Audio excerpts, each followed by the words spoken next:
Ok, bonjour, bonsoir plutôt, ou bonjour, peu importe, ça dépend où vous m'écoutez dans le monde. En tout cas, c'est Jean-Philippe Jacques. Ce soir, je veux saluer tous ceux qui sont connectés avec moi. Nous sommes en direct avec la radio FM Espoir ce soir pour partager un petit peu les choses qui sont dans nos cœurs. J'ai mon ami Jules Bilon qui est de notre côté, puis le frère technicien qui est là, qui est tout souriant, tout joli. Et donc, voilà, c'est un petit peu le temps ce soir de parler. Je suis heureux d'être un petit peu là, en direct, essayer de vous connecter en attendant que ça se présente comme il faut. Bonsoir à tous. Notre monde, ce monde en tout cas est bousculé et on a besoin de s'entretenir avec la parole de Dieu, entre frères, entre sœurs, entre citoyens, entre concitoyens. On a certainement besoin d'échanger, de partager certaines choses. Donc ce soir, je suis tout disposé à échanger avec vous un petit peu sur l'actualité, mais et puis surtout dans la Bible, la parole de Dieu. C'est important qu'on puisse se référer à la Bible, se référer sur ce que Dieu dit. Il y a ce que disent les hommes et puis ce que Dieu dit. Ce soir, nous allons essayer de nous pencher sur ce que Dieu dit. Donc, je vois que plusieurs commencent à se connecter. Je salue tout le monde à nouveau. Que Dieu vous bénisse. Bienvenue, bonsoir, bonjour, bonne nuit. Ça dépend d'où vous appelez, d'où vous vous connectez. Mais je suis très heureux d'être là, heureux de pouvoir apporter ma petite contribution, si je puis dire, en tout cas, en tant qu'homme de foi, homme de Dieu, frère, en tant que chanteur, tout ce que vous voulez, martiniquais peut-être, en tant que toutes ces choses-là, eh bien, échanger ce soir. C'est quand même un plaisir de pouvoir partager la parole de Dieu. Il y a des choses à savoir, des choses à connaître. Nous vivons des temps suffisamment importants. Monsieur, je vous mets à l'antenne. Ok, donc je suis en direct en même temps avec FM Espoir. Donc je vous... Ok, bonsoir Jules. Quand vous entendez le générique, on est au studio. Ok, très bien. La technologie nous aide à échanger. C'est merveilleux.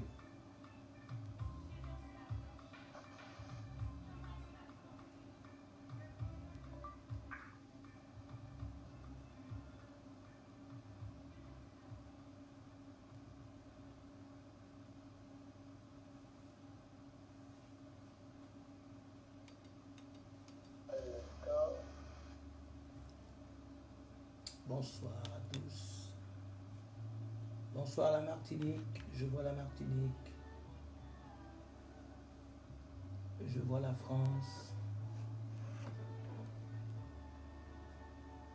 Ok, je vois.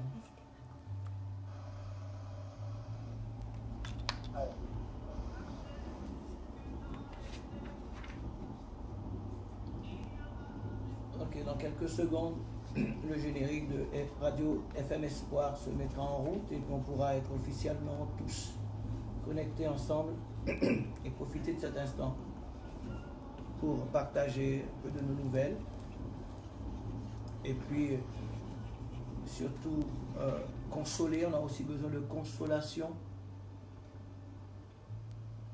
On a besoin d'être consolé, on a besoin d'être encouragé, soutenu. On a besoin de savoir. Tout le monde veut savoir les questions, tout le monde pose des questions.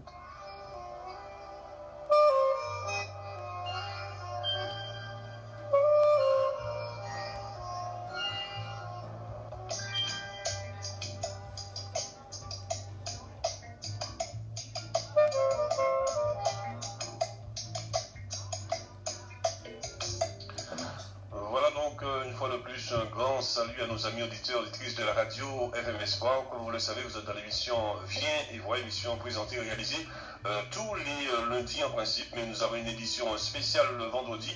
Et aujourd'hui encore, une fois de plus, exceptionnellement, nous sommes avec vous à partir de 22h. Et comme nous l'avions annoncé précédemment, nous recevons pour vous, je dirais le chanteur, mais aussi pasteur Jean-Philippe Jacques, qui s'est fait un plaisir encore d'être avec nous afin que nous puissions ensemble discuter, et notamment au regard, bien sûr, de l'actualité.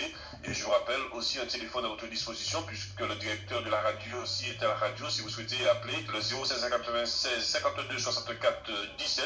En tout cas, un grand merci à tous nos amis auditeurs fidèles de cette radio. Et une fois de plus, je dis un grand merci à Jean-Philippe Jacques de nous avoir encore donné cette possibilité d'être avec nous, sans oublier, bien sûr, toujours notre ami Thierry Volta, toujours fidèle à la console technique et aussi à la mise en onde. Ceci étant dit, sans tarder, je vais demander à notre invité de bien vouloir saluer nos amis auditeurs, auditrices de la radio FM Espoir. Est-ce qu'il peut se mettre un petit peu légèrement pour, on ne le voit pas trop, il est un peu en retrait, voilà, juste un peu comme ça si c'est possible. Voilà, donc un grand merci. Donc est-ce que tu peux déjà saluer nos amis auditeurs, auditrices de la radio FM Espoir? Bien sûr, je ne savais pas, Jules, qu'on pouvait me voir à la radio. Alors, tu vois, quand tu me dis de me pousser un peu qu'on me voit à la radio, ça me fait un petit peu bizarre. Mais je veux dire bonsoir à tous nos auditeurs, bonsoir à la Martinique, bonsoir à tous ceux qui écoutent Radio FM Espoir, bonsoir. Ce soir, effectivement, c'est Jean-Philippe Jacques. J'ai un plaisir d'être avec vous, toujours un plaisir immense de retrouver mes chers frères, mes chers compatriotes, et les chers soldats dans le Seigneur. En tout cas, bonsoir à tous, et je pense qu'on va passer un moment intéressant ensemble, sous le regard de Dieu. Le but, c'est de pouvoir échanger par rapport aux actualités aussi, et puis se fortifier, laisser la parole de Dieu nous fortifier. On a besoin d'être fortifié, besoin d'être éclairé, besoin d'être encouragé, et besoin d'être à jour. On a besoin quelquefois de faire une mise à jour. Donc, on va essayer de faire tout cela ensemble avec Jules qui va essayer de poser des questions pertinentes, et moi je vais essayer d'y répondre si c'est possible. Mais en tout cas, bonsoir à tous, on est content d'être là.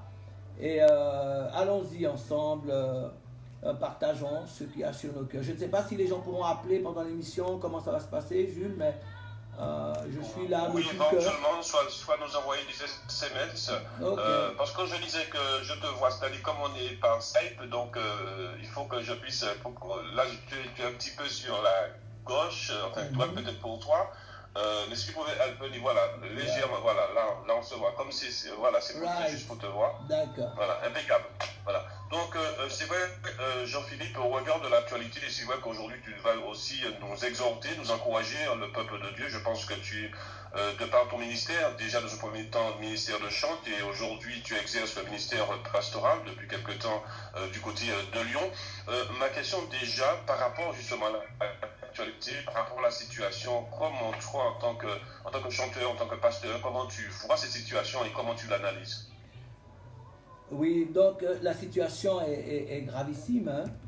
C'est sûr, la situation est douloureuse, elle est très importante, et en tant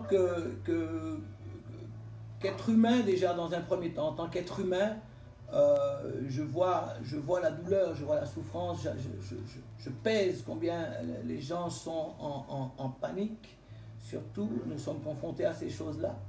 En tant que serviteurs de Dieu,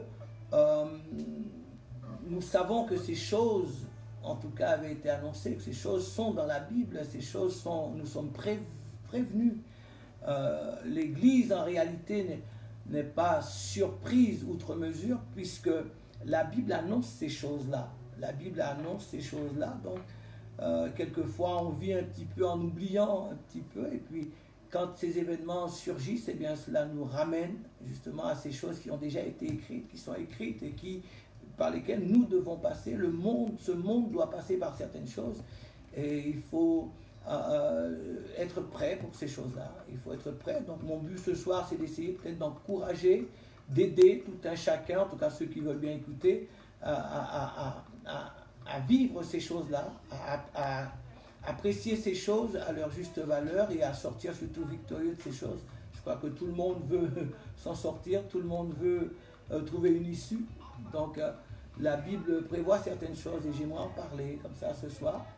Donc je vois que le monde, dans un premier temps, le monde entier est interpellé. Le monde entier est concerné. Ce n'est plus une question d'une nation, un peuple, quelque part lointain, c'est le monde entier. Donc le monde entier est touché, donc le monde entier est interpellé, le monde entier s'interroge. Et nous sommes quasiment, je dis nous en tant que citoyens, nous sommes tous confrontés à quelque chose et nous avons tous, en tout cas aujourd'hui, cet ennemi commun.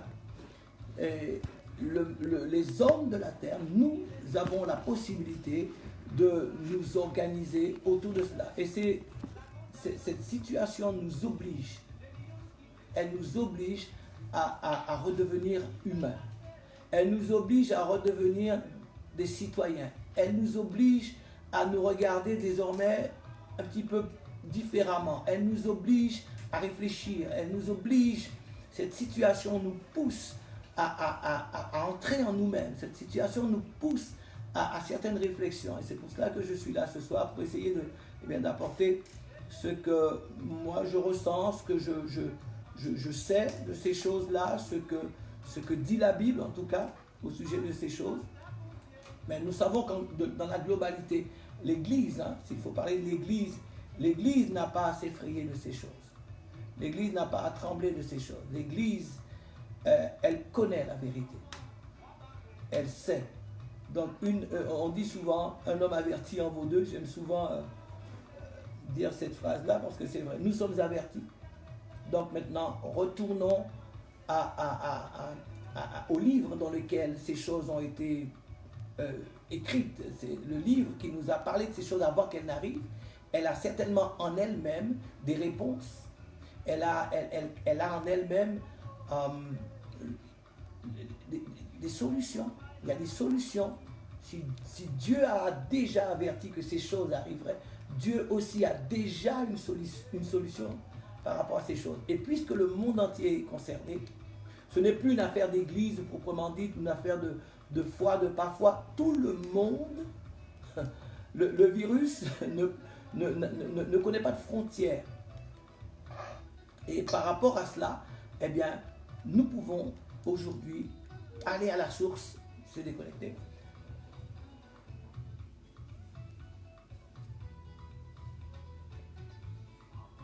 Il y a eu un petit souci, je ne sais pas. Moi j'ai un problème, tu poses et tu m'aides. Je ne sais pas si on m'entend encore à la radio, si c'est revenu. Ça marche, ok.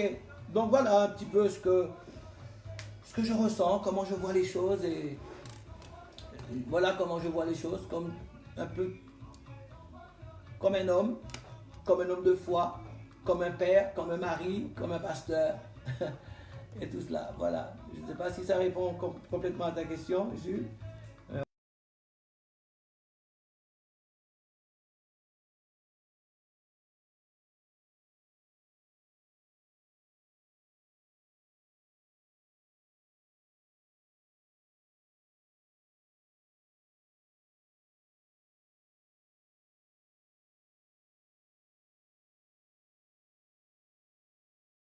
Et je pourrais dire que quand j'analyse cette histoire, quand j'analyse cet événement mondial, j'aime souvent faire des images, avoir des images pour comprendre les choses. Je vois cela comme un peu comme un menu, tu vois, je vois un menu, c'est comme un menu. Quand tu arrives au restaurant, on te présente le menu. Voilà, il y a les entrées, il y a l'apéritif, il y a différentes entrées, il y a les plats chauds ou le plat chaud, il y a le plateau de fromage, il y a le dessert, il y a le café à la fin, etc. Et la Bible nous propose tout un menu. Le monde sera servi, il y a un menu qui est servi au monde, qu'on le veuille ou pas, qu'on l'accepte ou pas, ce menu est proposé, ce menu est présenté.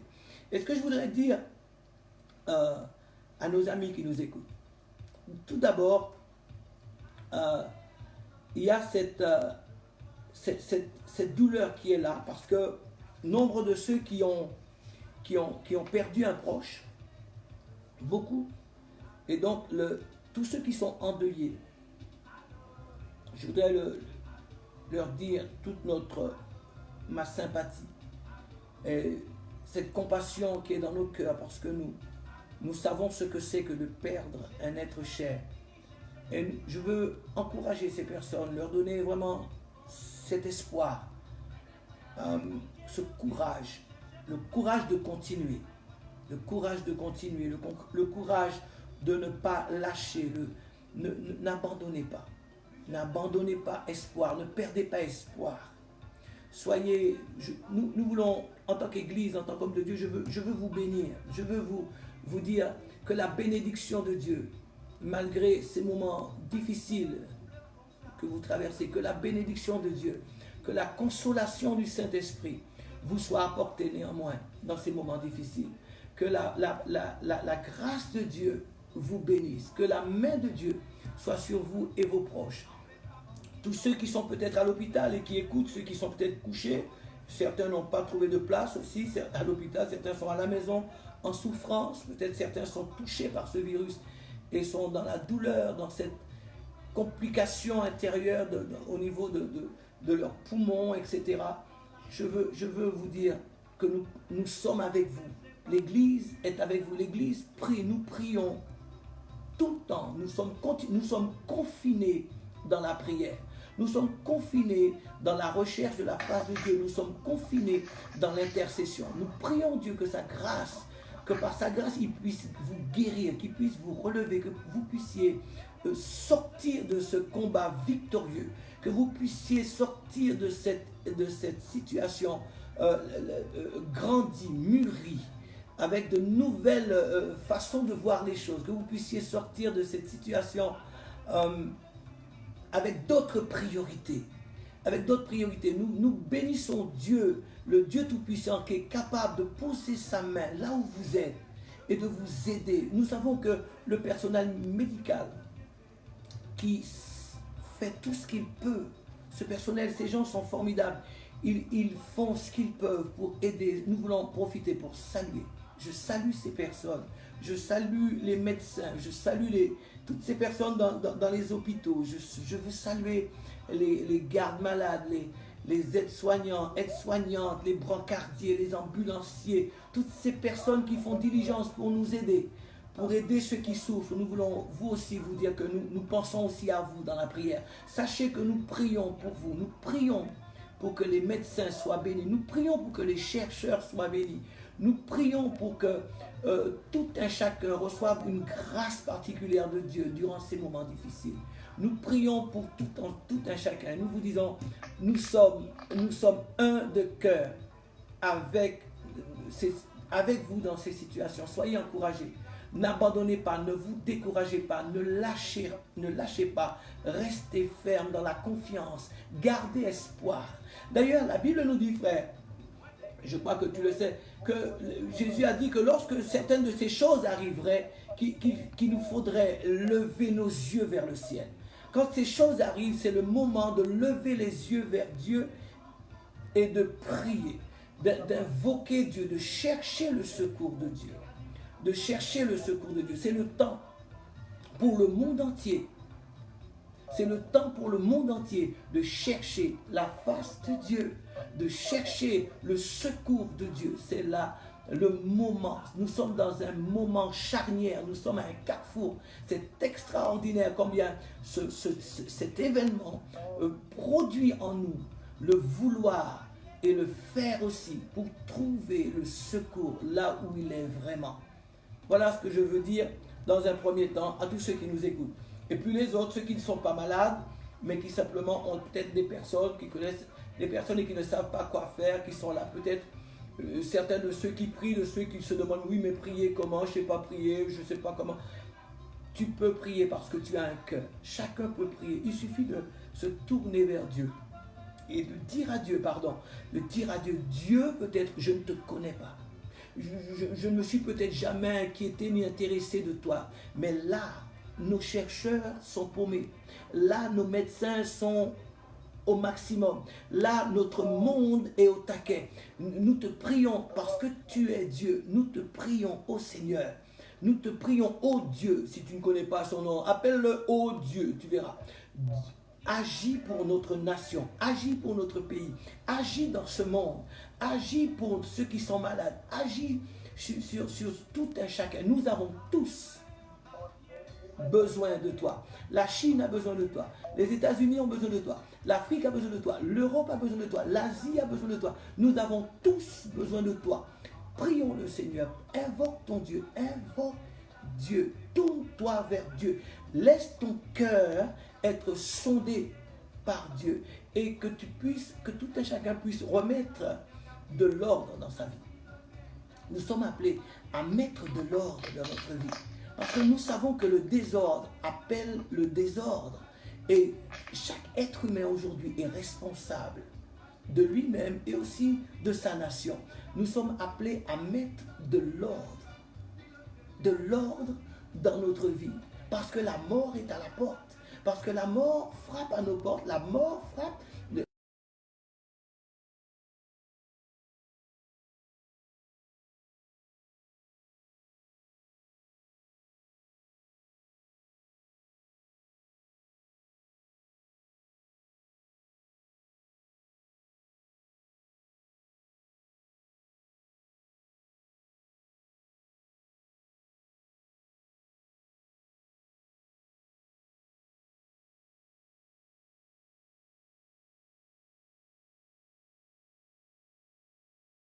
Recadrer par rapport aux choses essentielles de la vie, par rapport aux priorités. On a besoin de nouvelles priorités aujourd'hui. Et c'est l'affaire de tout un chacun. C'est mon affaire. Je mets de l'ordre dans ma vie. C'est l'affaire de chacun. Parce que nous sommes agressés. Notre civilisation est agressée. Notre humanité est agressée. Et c'est à nous de pouvoir répondre à cette agression en nous mettant en ordre de bataille. Voilà. Vous savez, quand on considère ce qui est dit par rapport aux gestes, vous avez vu dans tout ce qu'on nous a donné au sujet des gestes. Les gestes, ils ont appelé ça les gestes barrières. Gestes barrières. Il faut se laver les mains et il faut le faire. Nous avons ces choses élémentaires que l'on nous donne. Nous ne devons pas vivre de manière inconsciente ni insouciante en disant non, c'est pas grave. Non, c'est grave pour tous, c'est grave. Ils nous ont dit, il faut se laver les mains. C'est un geste barrière. Il faut éviter le contact. Il faut éviter de se toucher. Dieu merci, on a Skype aujourd'hui. Dieu merci, on a ces réseaux sociaux qui nous permettent de travailler. Il faut éviter les contacts. Il faut éviter certaines choses. Et c'est vrai que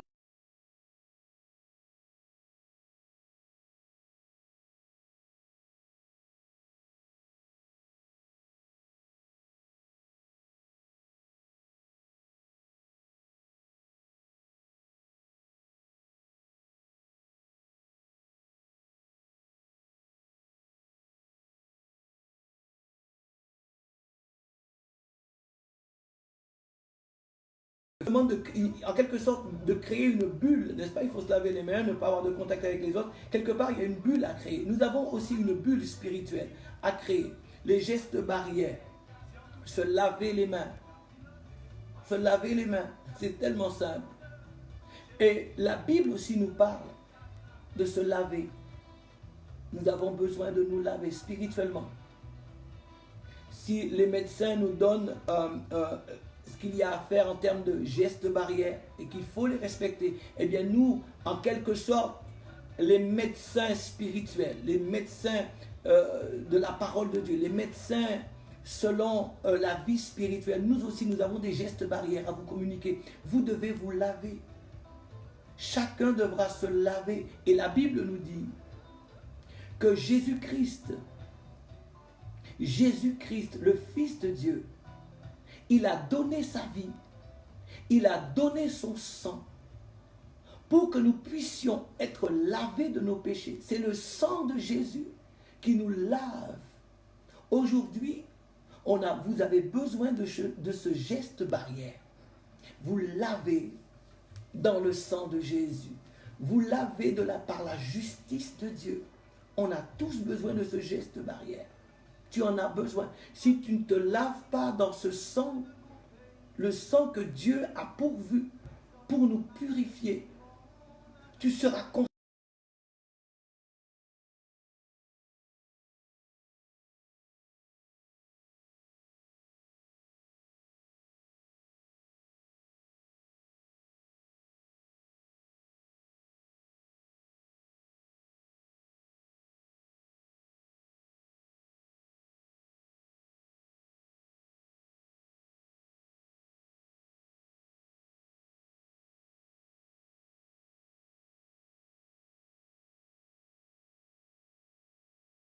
Je préfère être dur et vous dire vrai.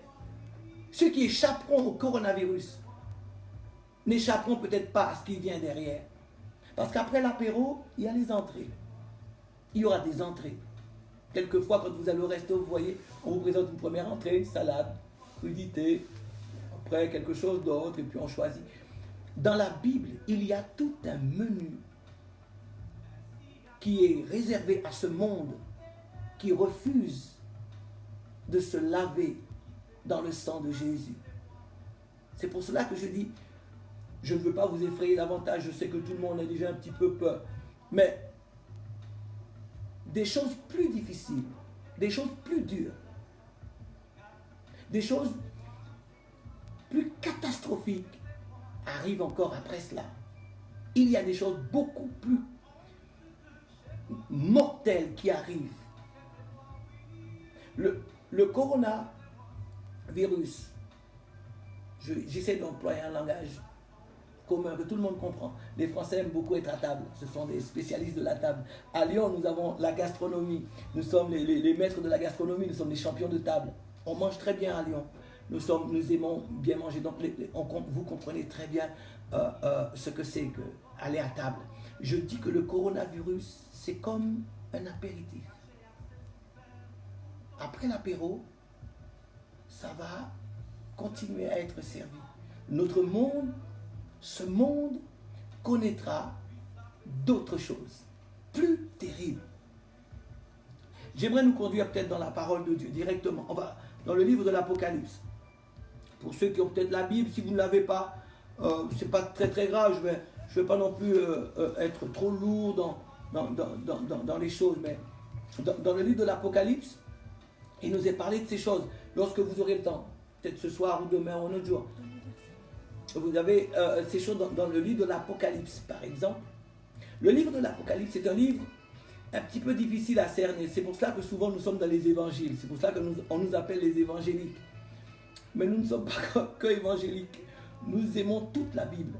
Et dans le livre de l'Apocalypse, chapitre 9, chapitre 8, chapitre 9, chapitre 10 peut-être, on trouve quelques-uns de ces catastrophes qui sont réservées, qui doivent se manifester dans le monde.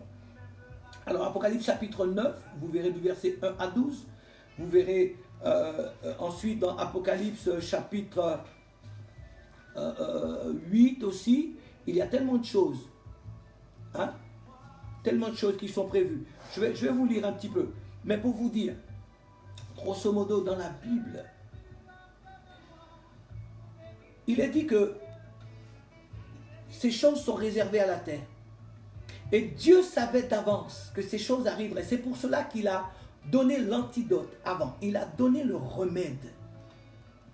Il a donné le remède. Et c'est un remède qu'on accepte plus ou moins tant que la catastrophe n'arrive pas. Tant que la catastrophe n'est pas là, oh, ce sont certains les faiblards, ceux qui sont plus ou moins perdus, voilà, ce sont ceux-là qui s'en occupent, qui s'intéressent à ces choses. Mais lorsque la catastrophe est là, nous savons que nous avons besoin d'y aller. Dieu donne des solutions. Il nous a donné, comme je disais tout à l'heure, le sang de Jésus. Tu as besoin du sang de Jésus sur ta vie. Je ne parle pas de religion, je parle d'un geste barrière. L'Apocalypse nous dit que, j'ai constaté quelque chose aujourd'hui, que l'Apocalypse nous dit que ces choses seront tellement terribles, frère. Aujourd'hui, regardez combien nous, dans le monde, nous faisons tous nos efforts pour survivre, pour survivre à ce virus. Hein? On se bat, la médecine se bat, tout le monde se bat. On se confine, on fait tout ce qu'il faut parce qu'on veut survivre.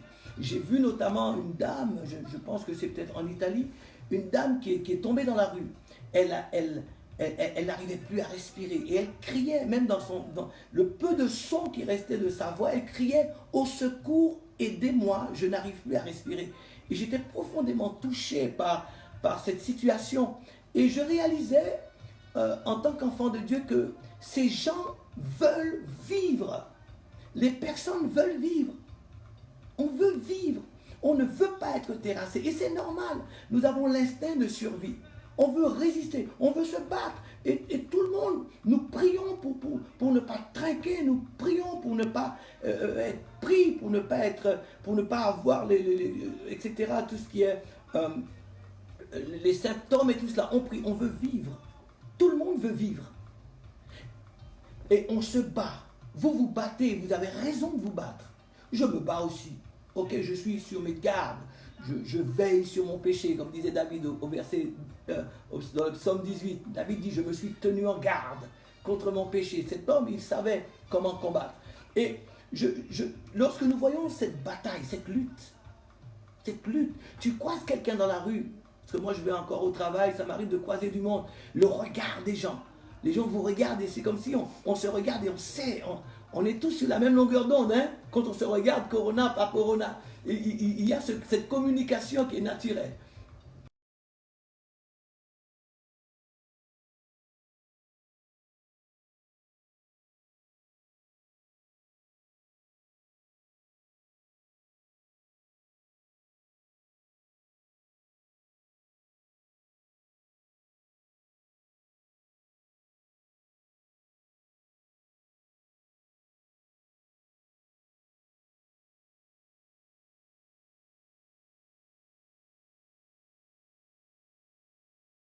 Atteindre l'être humain, beaucoup plus puissant que celui-ci.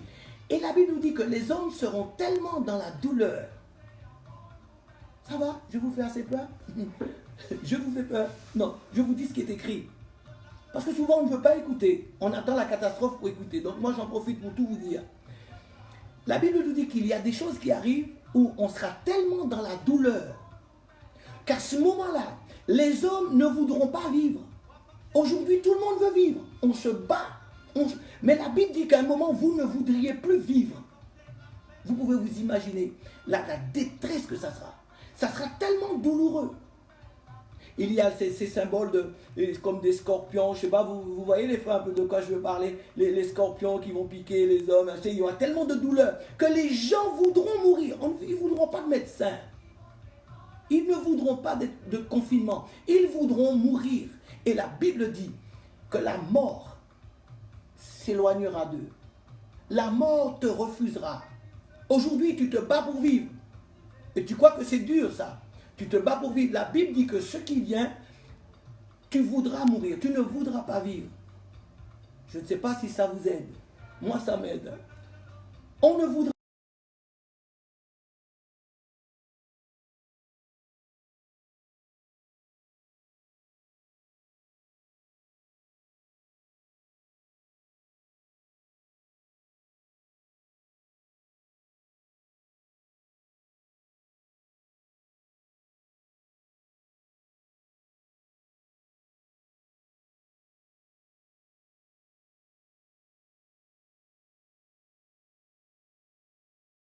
se réconcilier avec Dieu. Je ne parle pas de religion. Je ne parle même pas d'aller à l'église. On a dit de fermer les églises. C'est pas compliqué. C'est la preuve que ce n'est pas l'église qui sauve. Ce qui sauve, c'est ton engagement avec Dieu. C'est le fait que tu fasses la paix avec Dieu. C'est le fait que tu te confines en Dieu. C'est le fait que tu te réconcilies avec ton Dieu. Parce que les choses qui arrivent derrière sont 10 000 fois plus pires. La Bible nous parle. Aujourd'hui, nous comptons en France. J'ai entendu quelques 1000 et quelques décès. Hein, c'est déjà beaucoup. Hein, 1000 et quelques. En tout cas, moins de 2000. Et c'est catastrophique. D'accord? Je suis d'accord. Mais je ne peux pas m'empêcher de penser, nous sommes 67 millions. 67 millions d'êtres humains en France. Il n'y a pas encore 2000 couchés morts. Nous sommes 67 millions. Or, la Bible nous dit que ce qui arrive derrière, c'est d'autant plus destructeur. 67 millions. 7 milliards, 6 milliards et quelques d'habitants sur la terre. La Bible parle, parmi les fléaux que vous allez lire, je vous fais confiance. Vous êtes confinés, vous avez le temps maintenant. Avant, on n'avait pas le temps pour la Bible. Maintenant, tu as le temps. La Bible parle, frère, de certaines choses qui vont se passer par rapport à un tiers. Par tiers. On va aller par tiers. Là, on compte les morts par un. La Bible dit que ça va être par tiers. Un tiers de la nature.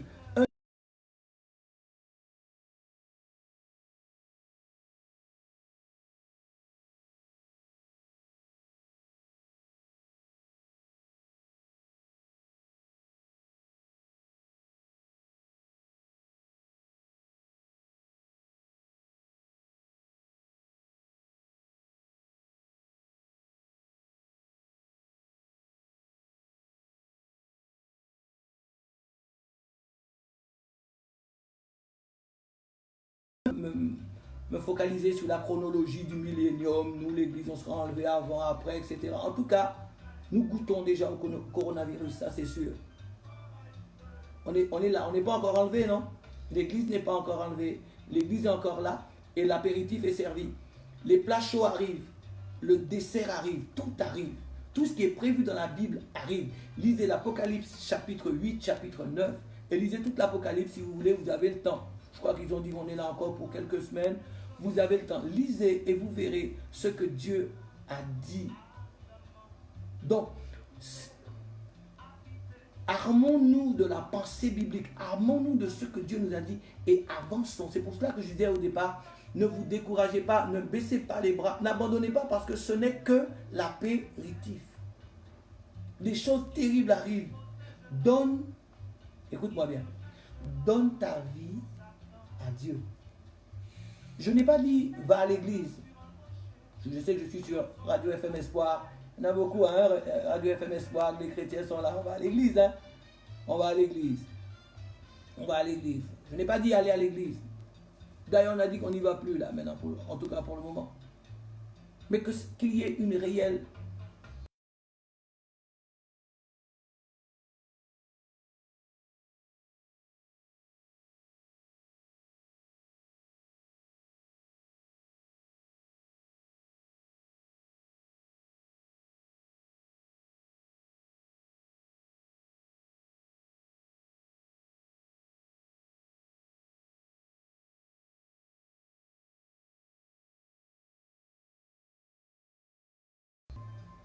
là, c'est très personnel.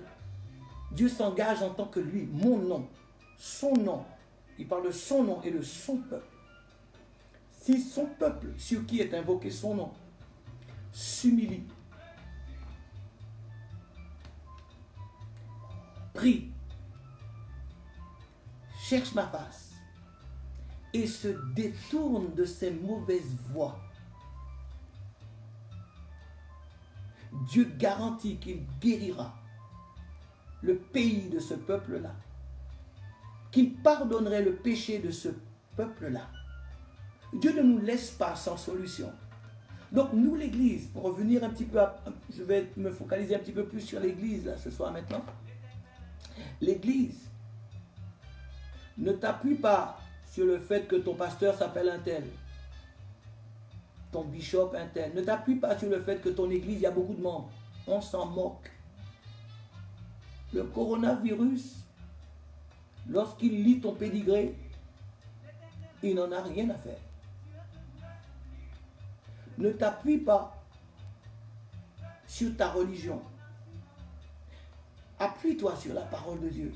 Si tu es le peuple de Dieu, si toi en tant qu'individu, parce que la Bible nous dit que nous sommes le temple du Saint-Esprit. Tu es le temple du Saint-Esprit. Je suis le temple du Saint-Esprit. Si mon peuple s'humilie, si chacun s'humilie réellement devant Dieu, je crois que nous déclenchons le soutien de Dieu au milieu du désastre.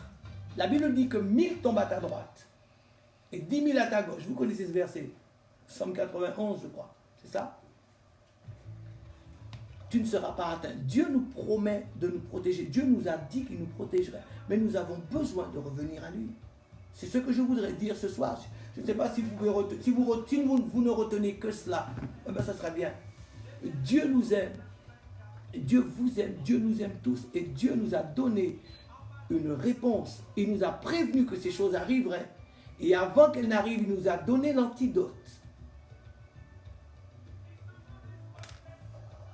Donc je bénis Dieu. Je fais confiance à Dieu. Fais confiance à Dieu. Si tu t'es loupé pour l'apéritif, ne te loupe pas sur ce qui arrive derrière.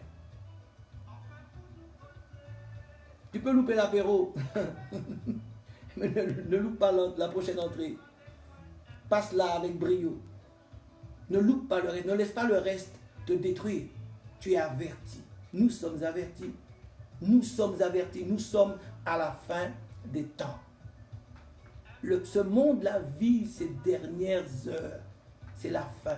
Les choses vont se déclencher et les choses iront vite. Soyez bénis ce soir. Église, ne te décourage pas. Il ne faut pas que ton visage soit comme le visage du monde. La Bible nous dit, ne craignez pas ce que craignent les nations. Ne craignez pas ce que craignent les nations. Nous sommes en Dieu. Nous avons Dieu. L'Église, écoute-moi, c'est l'heure pour nous on va se réveiller. On va sortir de nos hypocrisies. On va sortir de nos faux semblants. On va sortir de nos masques.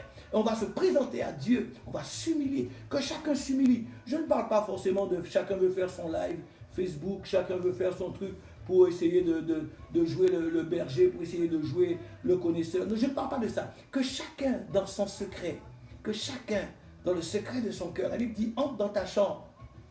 Macron a dit d'entrer. Si tu n'écoutes pas Dieu, si tu as du mal à entendre Dieu, Macron t'a dit de rentrer chez toi. Y compris toi aussi, Église. Rentre chez toi. C'est prophétique. Les gouvernements prophétisent. Jésus dit que si tu rentres dans ta chambre et que tu appelles ton Père qui est là dans le lieu secret, ton Père te le rendra. Dieu a besoin de nous rencontrer à nouveau.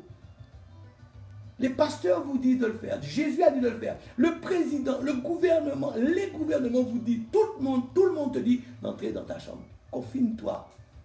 Cherche ton Dieu. Ne te décourage pas. Cherche ton Dieu. Ce que ton Dieu a prophétisé s'accomplit. Ça veut dire que Dieu sait ce qu'il dit. Et tout ce que Dieu a prévu d'avance, rien ne l'empêchera de le faire. Je voudrais parler un petit peu sur, comment on appelle cela, les théories de complot. Vous avez entendu certainement parler, comme moi-même, on écoute Facebook, on écoute toutes les choses. Peu importe, même si c'est un complot, même si telle nation a voulu usurper le pouvoir mondial à l'autre nation, je ne sais pas, peut-être que c'est vrai, peut-être j'en sais rien. Mais peu importe, de toute manière, Dieu avait déjà dit que ça allait arriver. Alors, quelle que soit la manière dont ça arrive, quand Dieu dit que ça vient, ça vient. La Bible dit que les choses viennent. Que ce soit accidentel, que ce soit par un complot, que ce soit par la nature, que ce soit par un concours de circonstances, peu importe. Ce que Dieu a dit qui va arriver, arrivera. Donc soyons prêts pour ce que Dieu a dit. Et ne nous attardons pas sur les histoires, sur les détails de comment c'est arrivé. Ne nous attardons pas. Attardons-nous sur celui qui a dit la chose avant. Dieu dit les choses avant qu'elles n'arrivent. C'est le seul Dieu. C'est le seul Dieu. C'est le Dieu de la Bible. C'est le seul qui dit les choses avant qu'elles n'arrivent. Dieu dit de lui-même, je suis Dieu et je n'en connais pas d'autre. Or, moi, il n'y a point d'autre Dieu. Qui a prédit ces choses? Qui a dit sinon lui? Dieu est Dieu, seul Dieu. Et il nous a avertis. Soyez avertis. Soyez bénis par les avertissements. Sachez que ces choses arriveront. Mettez-vous à l'abri dans le Seigneur. Soyez bénis. Mettons-nous à l'abri. C'est plus que le moment. Église. Église de Dieu. Homme de Dieu. Femme de Dieu. Église. Croyant de Dieu. Croyant en Dieu. Ce n'est plus le moment de jouer au spectacle. Ce n'est plus le moment de jouer à l'église. Ce n'est plus le moment de s'amuser. C'est le moment de s'humilier devant Dieu. C'est le moment de chercher la face de Dieu. Ce n'est plus le moment de jouer, de faire genre. Parce qu'on connaît, je connais ces choses un petit peu et ça m'agace. Les faux semblants, les masques, là, les sortes d'organisations. Je parle à l'église. Changeons de comportement. Arrêtons. Si mon peuple se détourne de ses mauvaises voies, l'église a besoin de se détourner de ses mauvaises voies. Je n'accuse personne. Je suis moi-même l'église avec vous, frère. Mais l'église a besoin de se détourner de ses mauvaises voies. Nous avons besoin désormais de faire le bien, comme la Bible nous dit de faire le bien. Nous avons besoin de revenir nous-mêmes, avant de s'attendre à ce que le monde change, que le monde vienne à Dieu. Avant ça, l'Église, premièrement, a besoin de retourner à son Créateur. Parce que l'Église est l'ambassade de Dieu sur terre.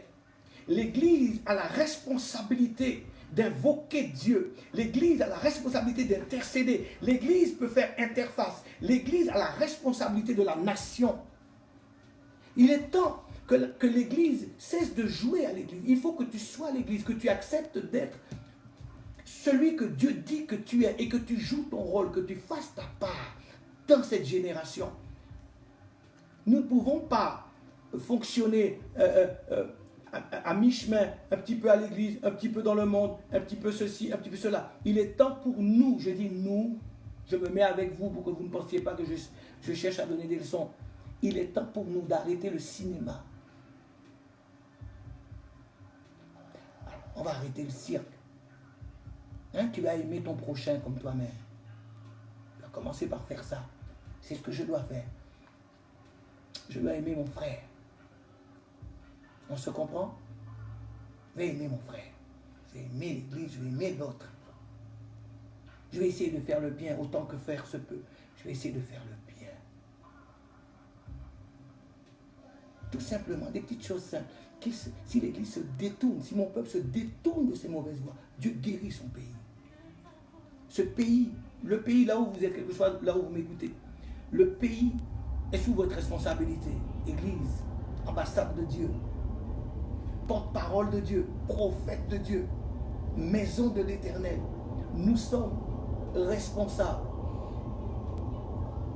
Cessons de faire du nombrilisme. Cessons les compétitions entre ceci, entre cela. Arrêtez ça. J'étais en train de rigoler la semaine dernière. Je me disais, mais tiens, on n'a plus de soucis de cravate. On n'a plus de soucis de vêtements. Chaque dimanche, tu vas l'acheter, tu veux te saper. Ça suffit. Reste chez toi. Voilà. Chaque dimanche, tu es climatisé, tu es tout. Ça suffit. Dieu nous parle, ça suffit. Ça suffit. Non, franchement, mes amis, ça suffit. C'est l'heure, c'est fini. Le m'as-tu vu là, c'est fini. J'ai dit terminé. On retourne à Dieu. Et on arrête le cinéma. Cette nation attend sur nous. La nation, les gens attendent. Qui se place devant Dieu pour que Dieu l'écoute et que Dieu lui réponde aujourd'hui? Qui? J'étais en train de... Ça va? Je vous taquine un peu. Hein. J'étais en train de réfléchir. Tu sais, frère, en France, frère, quand tu donnes ta dîme, l'église, tu vas rendre des comptes à Dieu. Quand tu donnes ta dîme, la France te rembourse, frère. Non, je répète. Le gouvernement nous donne des réductions d'impôts quand on donne. Il faut arrêter le cinéma. Les gens du monde. Non, vous avez entendu. Les gens du monde nous remboursent les dîmes. Vous, là, l'église. Nous leur devons ça, frère. Nous leur devons d'être avec Dieu, vraiment.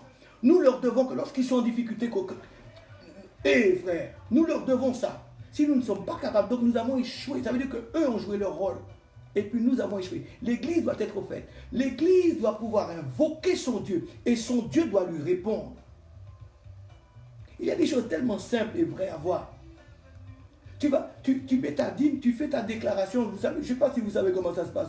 Ici, ça se passe comme ça en tout cas. On n'a pas toutes les églises, il y en a qui ne le font pas. Mais tu as la possibilité d'avoir des réductions d'impôts.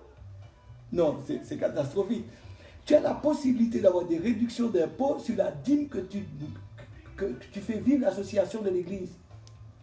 Et puis, l'église fait prier, on ne peut pas compter sur toi. Ta prière est aussi nulle que la prière de... Non, non, c'est pas normal. L'église redevient église. Redevient église. Redevient église. Nous devons être audibles par Dieu. Et Dieu doit nous répondre. Nous devons être les hommes, les sentinelles. Nous devons être l'église. L'église, c'est ça. C'est un peuple qui prie Dieu, qui invoque Dieu. Et Dieu lui répond. Dieu lui parle, il parle avec Dieu. C'est cela l'église. C'est ce qui fait la différence entre les autres. Si l'église ne fait pas la différence, regardez frères et sœurs. Je parle à l'église, hein? Je sais que les autres écoutent aussi, mais ça ne fait pas de mal.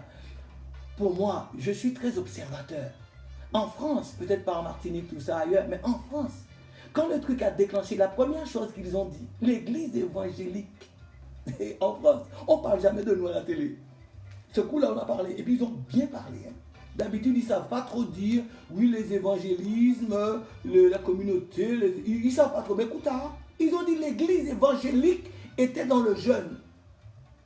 Et puis, et moi, ça m'a interpellé. On nous a mis en première ligne. Bien fait pour nous. Bien fait pour nous. Nous sommes en première ligne. Ça veut dire que Dieu, quelque part, nous parle. Vous êtes responsables. Nous sommes responsables. Il faut qu'on arrête. Et je disais tout à l'heure, j'avais une réunion de prière avec mes bien-aimés. Nous pouvons comprendre une chose, que si nous qui sommes francophones, hein, la manifestation de ce virus s'est déclenchée, entre guillemets, nous savons très bien que ce n'est pas l'Église qui a amené ça, mais si l'Église a été mise en exergue quand ça s'est déclenché, à nous de dire, Seigneur, s'ils ont dit que c'est par nous ça a commencé, mais c'est par nous que ça va finir. Alors relevons le défi. Relevons le défi, frère. Il faut que finalement ils consultent l'Église. Il faut que finalement ils reconnaissent que dans l'Église, il y a un Dieu qui n'est pas comme les autres dieux, qui est un Dieu, le vrai Dieu, le Dieu des dieux est dans l'Église. Il faut que nous rattrapions le coup, frère. On a du boulot. On a du vrai boulot. Et pour ça, c'est si mon peuple sur qui est invoqué mon nom s'humilie, prie, en vrai, pas en semblant. On t'a dit confiné. Entre dans ta chambre, pasteur. Mon cher pasteur, frère. Arrêtons le cinéma. Entre dans ta chambre. Humilie-toi. Ça va. 1. Moi, je m'humilie. Ça va. 2. L'autre s'humilie. On n'a pas besoin de passer à la télé. On va faire une grande prière tous ensemble. C'est ça, c'est ce que nous aimons. C'est ce cirque-là que Dieu ne valide pas des fois. Je ne dis pas que ce n'est pas bien de rassembler. Il est bon de rassembler pour la prière commune. J'aime ces choses, je conçois ces choses. Mais vous comprenez ce que je veux dire? Souvent, ce que nous cachons derrière ces choses-là pourrissent l'efficacité de la prière. Donc, déshabillons-nous de nos saletés. Lavons-nous aussi. Avant de dire au monde qu'il faut se laver, nous aussi, il faut faire les gestes barrières. Pour que l'Église soit audible, qu'elle ait son mot à dire, qu'elle ait du poids. Élie était un homme de la même nature que nous. Élie a vu la gloire de Dieu. Surveillez l'heure avec moi, parce que quand je commence à parler comme ça, je ne sais plus quelle heure c'est. Tu prends ton temps, Jean-Philippe. Ok, Élie Élie était un homme de la même nature que nous. La Bible précise, c'était un homme comme moi, comme Jean-Philippe, comme toi, un homme de la même nature que nous. Le gars s'est mis debout et puis il a dit qu'il ne va pas pleuvoir. Il n'a pas plu. C'est ça. Quand Élie s'est retrouvé avec les prophètes de Baal, les faux dieux, Élie savait qui était son Dieu. Que ces choses-là nous permettent de retourner à Dieu, frère. Vraiment, ça va nous aider. Parce que nous sommes tous dans la même mare en train de ramer. Ces choses-là nous aident à retourner au vrai Dieu et à vivre ce que nous étions censés vivre, vraiment. Élie a appelé les prophètes de Baal. Il leur a dit, faites votre sacrifice. Tu vois, un homme, faites votre sacrifice et puis on va voir qui est Dieu. Quand ils ont fait leur sacrifice, vous connaissez ça, frère. Il faut que ça sorte de la Bible et que ça devienne dans ta vie. Dans ta commune, dans ton quartier, dans ton pays. Il a dit que le Dieu qui est Dieu réponde par le feu. C'est celui qui répondra par le feu qui est Dieu. Et Élie, il a attendu que les autres fassent leur truc. Il leur a donné l'avantage. Ils ont fait. Rien. Et après, Élie lui-même, il a dit, ok, à mon tour, L'église doit changer. Église, il est temps que tu dises, à mon tour. Yes, man. À mon tour. Parce que tu sais qui est ton Dieu. À mon tour. Il a mis son sacrifice. Tranquillement. Il leur a dit, mouillez-moi ça. Mettez bien de l'eau. Parce que nous, on ne triche pas. Il est temps que l'église cesse de tricher. Non, je nous parle à nous. Je n'accuse personne. Je nous connais. Il faut qu'on arrête la triche. Élie a dit, mouillez ça. Je ne veux pas dire, un genre flex. Mouillez bien. Virez mouillez bien. Quand ils ont bien mouillé, il a invoqué Dieu. My God. Il a invoqué Dieu. L'Éternel a répondu par le feu. Dieu répond. Dieu veut répondre à l'église. Élie ne connaissait pas le sang de Jésus. Nous avons l'efficacité du sang de Jésus. Nous sommes à la fin des temps. Nous avons cette parole qui dit, vous ferez des plus grandes choses que moi. Jésus dit, on doit rentrer dedans. L'église, c'est pas l'heure de trembler. C'est l'heure d'entrer dans la promesse.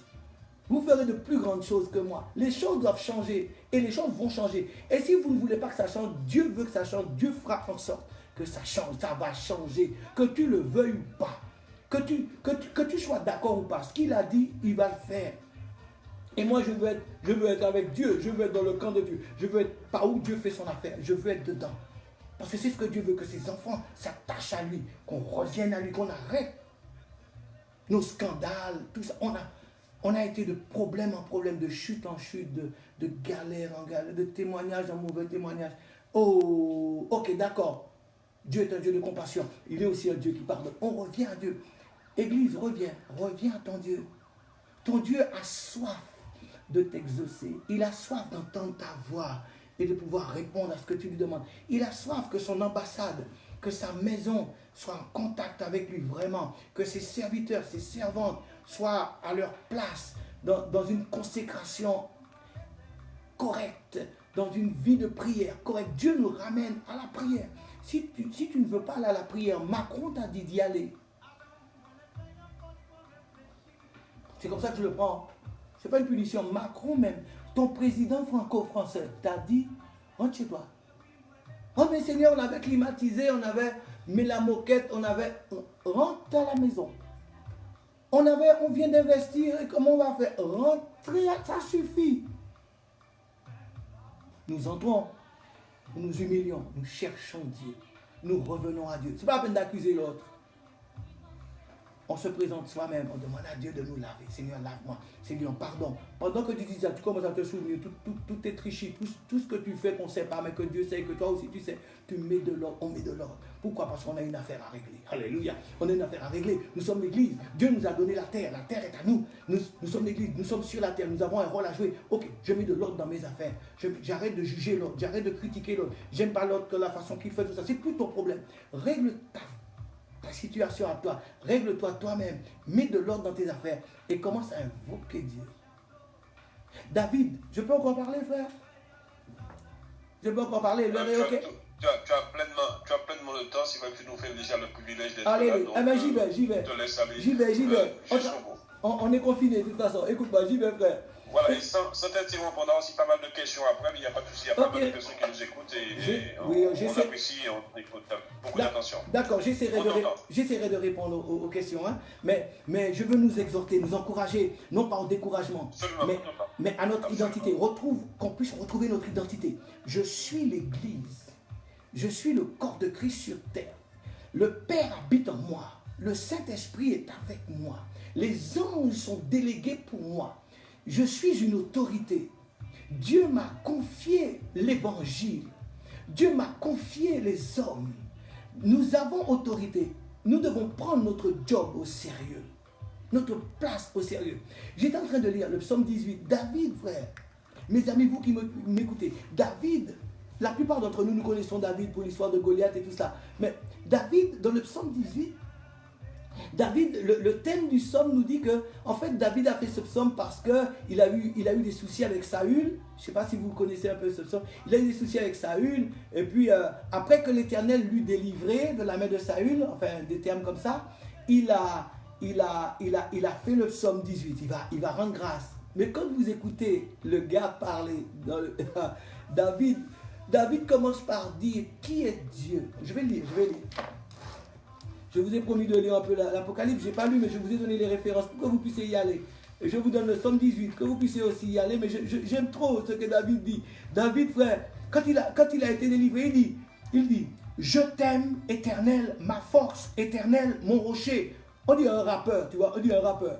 Je t'aime, Éternel, ma force, Éternel, mon rocher, ma force, mon libérateur, mon Dieu, mon rocher, où je trouve un abri, mon bouclier, la force qui me sauve, mon rempart. Comme ça, il parle, frère.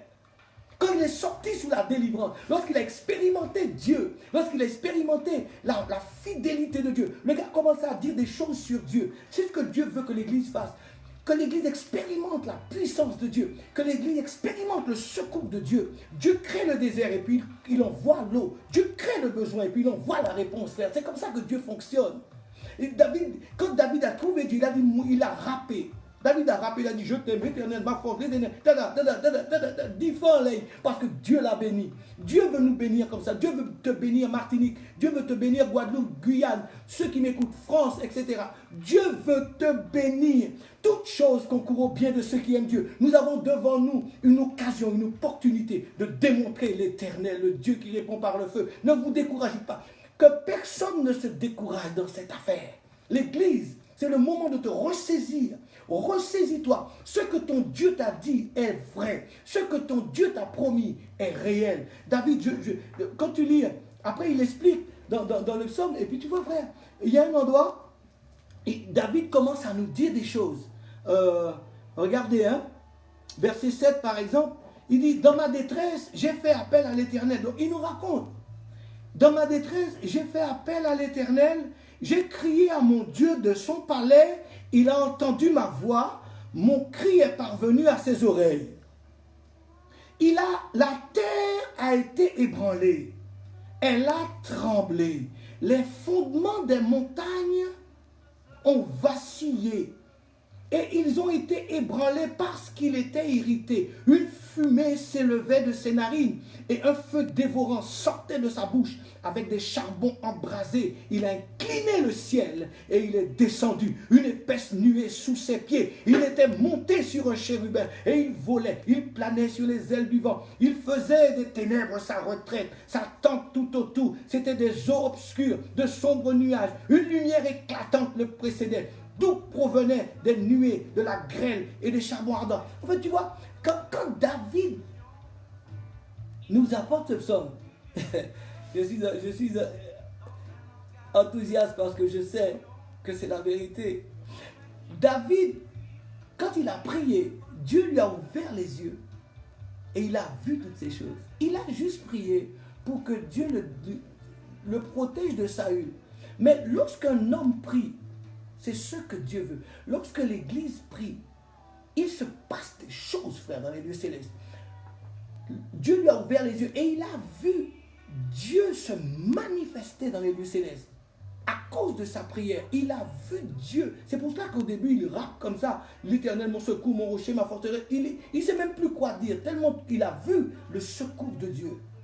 Dieu est l'Éternel. Dieu n'a pas changé. Dieu est le même hier, aujourd'hui et éternellement. Ayez confiance en Dieu. Mettez votre confiance dans le Seigneur. David a vu. Et quand tu lis l'histoire, tu vois, on a juste demandé à Dieu. Il a juste demandé à Dieu, il faut me protéger de Saül. La Bible dit que des charbons ardents sortaient des trous de nez de Dieu. David a vu le nez de Dieu. David a vu le feu sortir, la fumée sortir des narines de Dieu. Il a vu ces choses. Il a vu les montagnes, la terre. Il a dit la terre, c'est... Quand Dieu se lève pour un homme, frère, un gars qui a prié, un bonhomme, David, un bonhomme, quand Dieu se lève, les montagnes ont bougé, la mer même a bougé. Il y a une autre version qui dit que, si tu regarde le verset 16, le fond des océans est apparu. Une prière, frère. C'est pas ce qu'on a dit à Dieu de faire. On lui a dit de juste aider contre Saül. Mais quand Dieu se lève pour toi, frère, il fait au-delà, abondamment, au-delà de ce que tu peux penser ou dire. Il va au-delà. Dieu dans sa puissance. Quand tu déplaces Dieu, tu as déplacé l'autorité. Quand Dieu se déplace pour toi, dis fais prie, frère. C'est ce Dieu-là qui est mon Dieu. Le Dieu qui bouge. Le Dieu qui, quand il se lève, le fond des mers. David a dit que le fond des océans est apparu. Donc, dans le monde spirituel, il a vu la mer à sec. Il a vu les orteils des montagnes. Pourquoi? Parce que Dieu a mouché. La Bible dit Dieu a éternué. Dieu. L'Église doit faire Dieu éternuer. Le monde a besoin que Dieu éternue. On va faire éternuer Dieu, frère. Quand David a invoqué, le monde a éternué. Le monde a subi. Il a vu ce qui se passe dans le monde spirituel.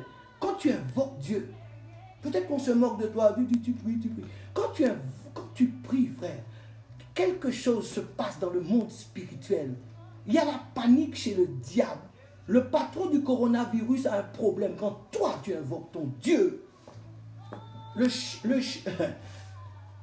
les démons et le patron des démons ont un problème parce que lorsque ton Dieu se lève pour toi, il fait plus que ce que tu as demandé. Ce n'est pas Saül seulement. Je bois l'eau de la mer pour toi. Dieu fait des choses pour nous, frères. L'église doit revenir. Je suis enthousiaste pour ça parce que je sais que c'est la vérité. L'église doit revenir à Dieu. Il faut qu'on revienne. Et pas en cinéma, pas en hypocrite. En vrai. Il y a un frère qui nous a expliqué. Que ce que voulait dire le mot hypocrite. D'où vient ce terme hypocrite? Et ça m'a appris. En fait, parce que Jésus dans la Bible a appelé un monsieur hypocrite. Et moi je me suis dit, mais pour moi hypocrite c'était une insulte. Quand on dit quelqu'un hypocrite, pour moi c'est une insulte. Je me suis dit, mais est-ce que Jésus a insulté les gens puisqu'il lui dit hypocrite? Et Dieu m'a aidé, m'a fait comprendre. En fait, dans les temps anciens, quand les gens jouaient un spectacle, quand les gens faisaient un théâtre, quand il y avait quelque chose qui se manifestait sur scène, les acteurs, pour les plébisciter, pour les encourager, c'est comme ça qu'on les encourageait. Hypocrite, ça veut dire tu as bien joué, tu as bien fait semblant. Hypocrite, l'église a assez fait semblant. On a assez joué. C'est de là que vient le mot hypocrite. Hypocrite, on va enlever le masque et revenir à Dieu. Dieu notre Père, mes amis, c'est un Dieu de secours. Dans la Bible, là c'est l'évangéliste qui vous parle, dans la Bible, toujours dans la Bible, lisez la Bible. Si vous lisez la Bible, en réalité, vous n'avez besoin de lire rien d'autre. Tout est là. Vous découvrez Dieu en lisant la Bible. Parce que dans la Bible, on découvre ce que Dieu fait et qui est Dieu. On découvre son caractère. On ne le voit pas physiquement, mais on découvre qui il est. La Bible nous révèle Dieu. La Bible nous montre le caractère de Dieu, sa façon d'être, sa façon d'agir. Il y avait un peuple qui était terriblement à côté de la plaque, dans une époque ancienne. Et ce peuple-là, frère, il était dans l'ignorance. C'était un peuple, Dieu dit de ce peuple, c'est un peuple qui ne pouvait pas distinguer sa droite de sa gauche. Le peuple de Ninive, c'est ce que Dieu dit de Ninive. Un peuple qui ne peut pas distinguer, je crois, 120 000 habitants ou 200 000 habitants, je ne sais plus, qui ne sait pas, la Bible dit textuellement, qui ne sait pas distinguer sa droite de sa gauche. Si on prend les choses terre à terre avec nous, dans un langage familier, ça voulait dire un peuple couillon. Ça me fait penser à notre défunt Xavier. Ça veut dire un peuple sot, un peuple qui ne sait pas distinguer sa droite de sa gauche. Quand Dieu a envoyé le prophète dans la ville, Dieu lui dit, voilà ce qu'il faut leur dire. Dis-leur, encore 40 jours, et Ninive est détruite. C'est le message que Dieu lui a donné. Dieu ne lui a pas dit, dis-leur, il faut qu'ils se repentent, il faut qu'ils rentrent dans leur chambre, il faut qu'ils se confinent. Non, Dieu n'a pas dit ça. Dieu l'a dit, encore 40 jours, autres qu'on fait. Dans le pays, il y avait un roi. Le roi de cette nation qui ne distingue pas la droite de la gauche. Ça veut dire le roi, excusez-moi de l'expression, le roi des idiots. le roi des abrutis. Un peuple qui ne peut pas distinguer sa droite de sa... Un peuple saute, le roi des sots. Quand il a entendu cela, quand il a entendu encore 40 jours, Ninive et le gars s'est descendu. Il est sorti de son trône, il est descendu, il s'est humilié. En bouc saute. Un roi sot. Un roi sot. Ça m'encourage. En bouc saute, il a sauvé sa nation. Nous devons faire preuve d'intelligence ou bien de sottise. Si c'est saute ou saute, même saute, bon Dieu a sauvé saute. Dieu sauve les sauts. Et Dieu est un Dieu merveilleux. Il sauve même le gars qui est sot, roi des sots, avec tous ses sots, il les a mis tous aux jeunes. Allez, cherchez Dieu, on cherche Dieu. Il a mis tout le monde, même les animaux, les bébés, tout le monde. Allez, personne ne mange, on jeûne. Et Dieu a entendu ça. Dieu a sauvé la nation du gars, frère. Et nous, depuis le temps qu'on est intelligent, soi-disant, Dieu va nous laisser comme ça, frère? Non, non, non, non. Revenons à Dieu. Dieu a un plan. Dieu est au contrôle. Le coronavirus n'est pas au contrôle. Dieu est au contrôle. C'est Dieu qui a créé l'humanité. C'est Dieu qui a créé les galaxies. C'est Dieu qui a créé la terre. Dieu a créé les hommes. Dieu a créé toutes choses. Dieu est au contrôle de tout. Nous invoquons le Dieu qui est au contrôle. Pour cela, nous avons besoin premièrement de revenir à lui pour l'appeler. Nous ne pouvons pas rester dans notre ancienne vie. Nous devons nous détourner de nos mauvaises voies. Nous ne pouvons pas rester dans nos mauvaises voies. Dieu, ben tiens, on va prier. Allez, on va prier. Tous les pasteurs, venez, on va prier comme ça. On prie quoi? Tu rigoles, moi je ne prie pas comme ça. Je ne suis pas fatigué. Non, non, non, non, non. On cherche Dieu en vrai. Dis à ton voisin, s'il y a quelqu'un à côté de toi, dis-lui, il va falloir qu'on passe au vrai. Les cœurs doivent s'ouvrir à Dieu. Ouais, ça va peser. Dieu va voir ça. Quand Dieu voit ça, personne n'empêchera Dieu d'agir. Laissons Dieu nous toucher. Laissons Dieu relever l'église. Laissons Dieu envoyer un vent de réveil. Laissons Dieu confondre le diable. Laissons Dieu aplanir le chemin devant nous. Laissons Dieu nous pousser dans la moisson finale. Laissons Dieu nous remplir de sa grâce. Débarrassons-nous de nos religions. Débarrassons-nous de nos a priori. Débarrassons-nous de nos idées fixes. Des fois, nous avons des convictions. Nous avons des trucs. Nous sommes tellement convaincus que c'est ça. Frère, même les... je parle beaucoup. Même dans la Bible, on trouve des gars comme ça. Ils étaient tellement convaincus de plein de choses. Ils se sont opposés à Jésus. On a ça dans l'église.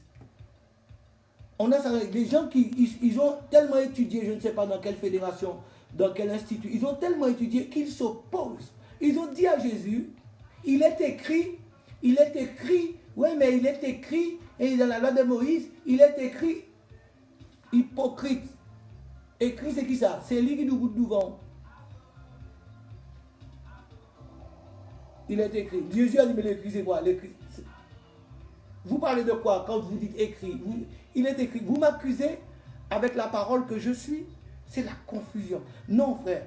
Nous avons besoin de poser nos valises, nos galons.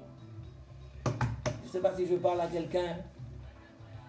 Je sais que je n'ai pas fait beaucoup d'études. Mais on a besoin de poser certaines...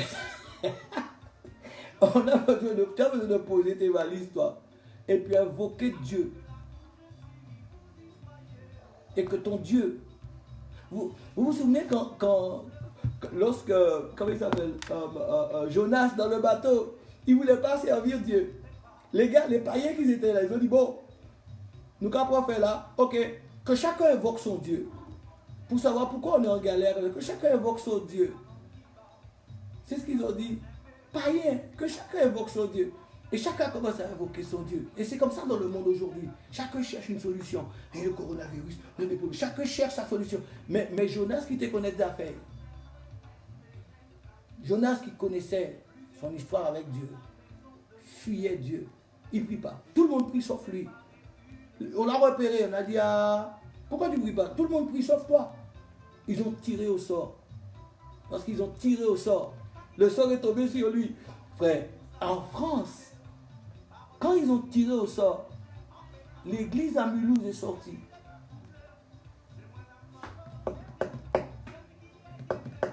Et ce n'est pas l'église de Mulhouse, Mais c'est l'église évangélique. C'est-à-dire, toi et moi, nous là, nous sortis, nous sortis. Yes. Ah oui, moi je le vois comme ça. Mes yeux sont ouverts sur la vérité. Le sort est tombé sur nous et nous, c'est Job. Nous sommes responsables. Ok, il faut qu'on assume. Même si on sait comment, mais c'est un signe. Alors on va voir tout de suite, oui, le diable nous attaque, on a dit c'est l'église. Non, c'est pas le but. Le but c'est, oh église, on t'a interpellé d'office d'entrée dans la francophonie. Ok, la France a besoin. L'église de la France a besoin de revenir à Dieu d'abord. Et ensuite la France viendra. Arrêtons le cinéma. Que Dieu purifie mon cœur encore et encore. J'ai besoin de l'adorer, de le servir, de vivre ce qu'il a prévu pour nous. Excusez-moi d'avoir dépassé un peu le temps, je ne sais pas, mais je vous bénis dans le nom de Jésus. Non, vas-y, Jean-Philippe. Il n'arrête pas de dire, vas-y. Non, il n'y a pas de problème. Tu prends ton temps parce qu'on ne t'a pas toujours, donc on profite. Donc il n'y a pas de souci. Va jusqu'au bout de ta pensée, il n'y a pas de souci. Alléluia. Donc je vais lire un petit peu l'Apocalypse parce que je n'ai pas lu. Il y a quelque chose que tu veux me dire? Dans l'Apocalypse, tu vois, on va revenir un peu au chapitre 8. Allez, je vais me calmer un peu. Parce qu'il y a des gens qui ne comprennent pas les orateurs quand ils sont enthousiastes comme ça. Ils disent, mais pourquoi c'est qu'à jouer comme ça? Pourquoi c'est qu'à parler comme ça? Donc voilà, je vais parler un peu littérairement. Je vais parler français et vous expliquer que ce qui est écrit dans le livre de Dieu dans l'Apocalypse. Apocalypse chapitre 8. Amen. Il y a des sceaux. La Bible dit que l'agneau a commencé à ouvrir les sceaux. Il a ouvert les sceaux. Il ouvre les sceaux. Et c'est de là que découlent toutes ces calamités qui doivent tomber sur les hommes. Les sceaux. Cette trompette fut donnée. Un autre ange. Non. On va pas lire le premier. On va lire à partir du verset 6. Puis les 7 anges qui avaient les 7 trompettes se préparèrent et en sonnèrent. Tu vois, les anges se mettent à sonner, comme alerter. Et le premier qui sonne de la trompette, c'est une histoire de grêle, de feu. Tu vois, il y a des signaux comme ça qui s'abattent sur la terre. 1/3 de la terre fut brûlée. 1/3 de la terre. C'est pas encore arrivé. Dieu a dit que ça va arriver, c'est pas encore arrivé. 1/3 des arbres fut brûlé. Toute l'herbe fut brûlée. Le deuxième ange sonna, encore une trompette. Alléluia. Alors, je vais sauter tout ça parce que, tu vois, vous allez prendre le temps de lire. Mais allez jusqu'au verset 13. Regardez ce que dit le verset 13 du chapitre 8. Je regardais et j'entendis un aigle qui volait très haut dans le ciel et qui disait d'une voix forte. Écoutez cela, frère. Malheur, malheur, malheur aux habitants de la terre à cause des autres sonneries. Après que tant de trompettes, tant de galères qui vont tomber sur la terre, l'aigle dit encore malheur à cause des autres sonneries. Donc ça n'a pas fini, il y en a encore d'autres. Des choses arrivent. Malheur à la terre. Des choses arrivent, des choses terribles arrivent. Lisez l'Apocalypse. Lisez l'Apocalypse. Hébreux 11, Hébreux 12. Hébreux 12, alors quelques textes pour Hébreux 12. Allez, comme ça vous allez noter, puis ça va vous faire passer le reste du week-end. On a dit que c'est la semaine le plus dangereuse, la plus dangereuse. C'est le week-end avec le pic, hein? Donc vous avez le temps. Le livre n'est pas sorti pièce. En France, vous ne sortez pas, on vous a dit, vous restez tranquille. Vous lisez la Bible. Vous lisez la Bible. Hébreux 12, Hébreux 12. Hébreux 12, verset 1. On va regarder ça ensemble. Manu, tu l'as pour moi? Hébreux 12. Hébreux 12, verset 1. Qu'est-ce que ça dit? Qu'est-ce que ça dit? Hébreux 12, verset 1. Tu l'as? Nous donc aussi, puisque nous sommes environnés d'une si grande nuée de témoins, rejetons tout fardeau et le péché qui nous enveloppe si facilement. Voilà un geste barrière. Rejetons le péché. Redis-moi la fin du verset. Rejetons tout fardeau et le péché qui nous enveloppe si facilement. Voilà, on va déposer nos fardeaux. On doit déposer nos fardeaux et surtout le péché qui nous enveloppe si facilement. C'est facile. C'est facile pour le péché de nous envelopper. Il est toujours aux aguets. Et la Bible nous dit de ce péché qui nous enveloppe si facilement, de nous mettre en garde. Je vais retourner dans le psaume 18. Je vais retourner dans le psaume 18 avec vous. Hein, tranquillement. Et puis ça, après, psaume 18, je vais vous faire voir quelque chose.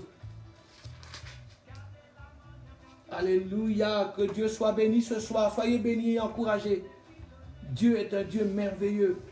David dit dans le psaume 18 quelque part, pendant que je cherche, il dit, je me suis tenu en garde contre mon péché. Voilà, le verset 24. Le verset 24. On va le lire un peu avant, le verset 22. Car j'ai suivi, le psaume 18, hein, quand il a dit qu'il a vu les narines de Dieu chauffer, quand il a vu la mer se vider, quand il a vu les orteils des montagnes, quand il a vu la puissance que Dieu déclenche pour lui, il dit dans le verset 22, pourquoi? Parce que j'ai suivi les voies de l'Éternel. Je n'ai pas été coupable envers mon Dieu. Nous devons nous laver, frère. On doit entrer dans cette position. Quels que soient les péchés que nous avons commis, que vous avez commis, l'erreur dans lesquelles vous êtes plantés, quel que soit l'état jusque-là. Frère, mets de l'ordre et puis mets-toi en position, frère. On va gagner. Mets-toi en position. Laisse les gens parler. Les gens souvent se souviennent des problèmes. Mais toi, entre dans une nouvelle position devant Dieu. Change d'attitude. Et vois ça avec ton Dieu. David dit, parce que moi, j'ai suivi les voies de l'Éternel. Je n'ai pas été coupable envers mon Dieu. Toutes ces règles ont été devant moi. Et je ne me suis pas écarté de ces prescriptions. C'est-à-dire, il a réglé son affaire. Il s'est mis en position. Je ne suis pas écarté. Et verset 24, il dit, j'ai été intègre envers lui. Ok? Il a fait autant que faire se peut. Il s'est arrangé. Il a essayé d'être comme Dieu lui demande. David ne dit pas qu'il était parfait, David. Mais il s'est arrangé. Ils sont organisés. L'église doit s'organiser. Et j'aime cette partie du verset quand il dit, je me suis tenu en garde contre mon péché. Je me suis tenu en garde. Église,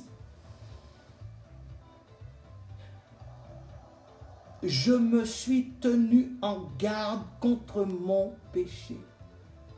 Ça veut dire, voilà comment je vois le truc. David, il avait déjà, il connaît le péché, il sait ce que c'est que de faire n'importe quoi. Il sait des choses. Mais là, il dit, cette fois-ci, je me suis tenu en garde contre mon péché. L'Église a besoin, on ne joue pas avec le péché. On ne joue plus avec, si on a joué jadis, on ne joue plus avec le péché. On doit arrêter. Le péché, comme on a dit dans Hébreu, qui nous enveloppe si facilement. On ne joue pas avec. Il ne faut pas de temps en temps, le lundi, ou dans le mardi, ou dans le mercredi, ou pas, dans jeudi, tu es à l'église. Tu te moques de nous, tu te moques de Dieu, tu te moques de la nation, tu te moques du message, tu te moques du projet. Non, il faut te tenir, il faut te prendre au sérieux. David a dit, je me suis tenu en garde contre mon péché. Il savait que son ennemi, que celui qui pouvait lui faire perdre la guerre, qui pouvait lui empêcher de voir la face de Dieu, c'était son péché. Il dit, je me suis tenu en garde. Tiens-toi en garde, frère. Ça suffit les problèmes. Ça suffit de reculer. Tiens-toi en garde contre ton péché. Que chacun, ce n'est pas la peine de me juger ou de juger ton voisin. Que chacun se tienne en garde contre son péché. Si on fait ça, on va gagner.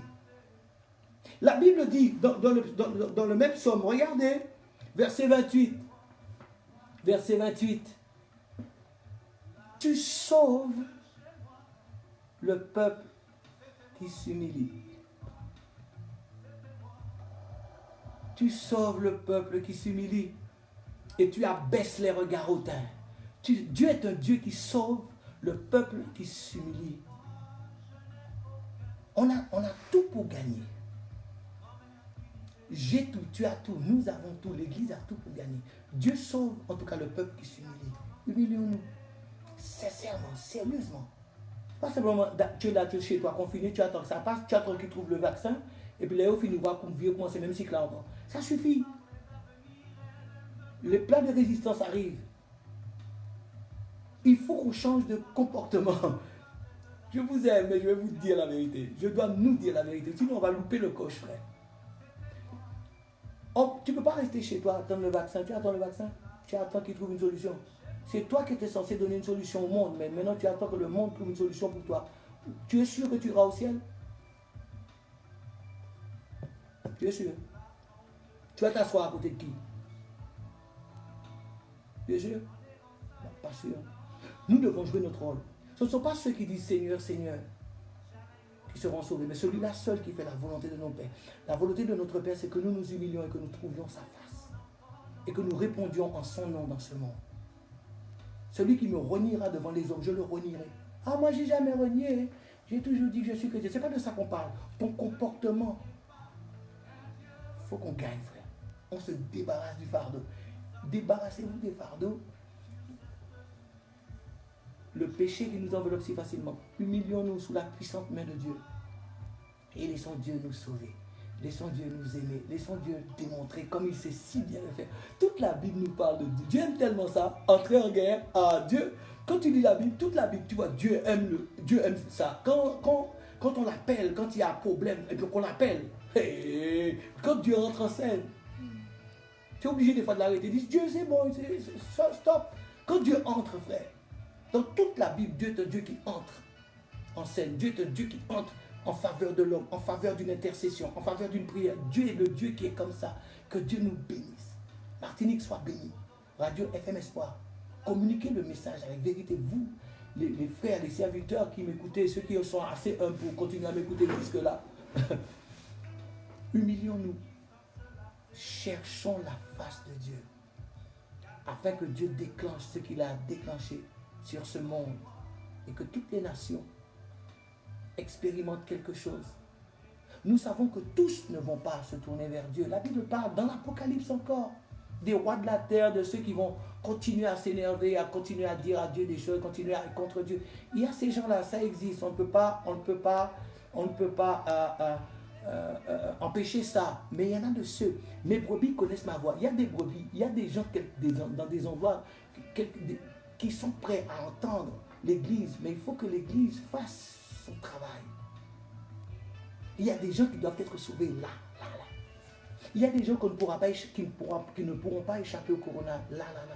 Il y a des cas, il y a des gens qui sont dans le coma, il y a des gens qui sont dans des endroits, il y a des gens qui sont dans des situations là, maintenant là, et qui peut-être ne vont pas échapper à la maladie elle-même.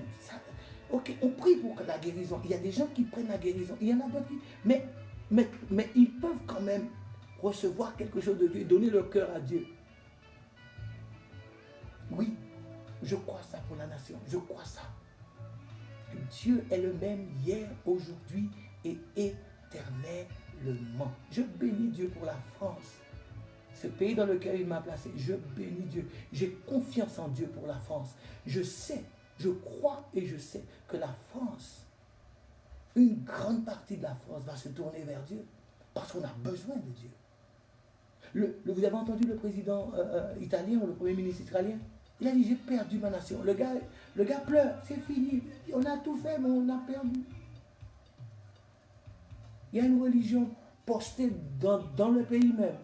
Et nous ne jugeons pas, mais on tire des leçons et puis nous-mêmes, on entre en nous-mêmes. On entre en nous-mêmes et on se met en position. Mettons-nous en position. Martinique, je vous aime. Guadeloupe, tous ceux qui m'écoutent, France, je vous aime. Mets-toi en position de victoire. Les lâches n'hériteront pas le royaume. Si tu es caché chez toi, tu attends juste qu'ils trouvent une solution pour retourner, pour reprendre ta voiture climatisée, ta veste et puis ton costume, même s'il fait chaud, tu es cravaté, tout ça là, si c'est ce que tu attends, tu n'as rien compris. Tu n'as rien compris. Non, il y a un signal qui est donné, il y a une trompette qui a sonné. Ok.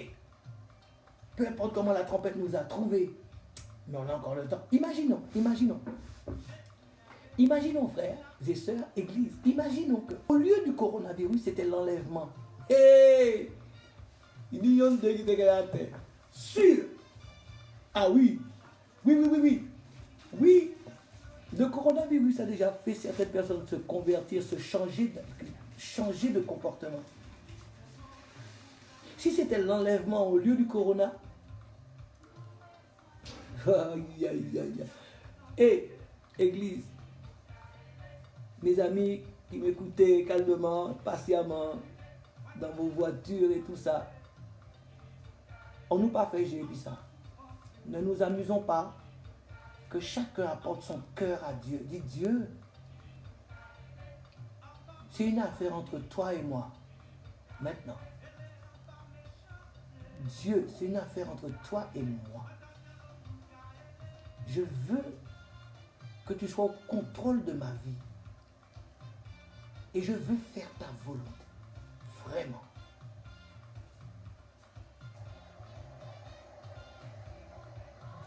Je veux vraiment faire ta volonté. Vraiment.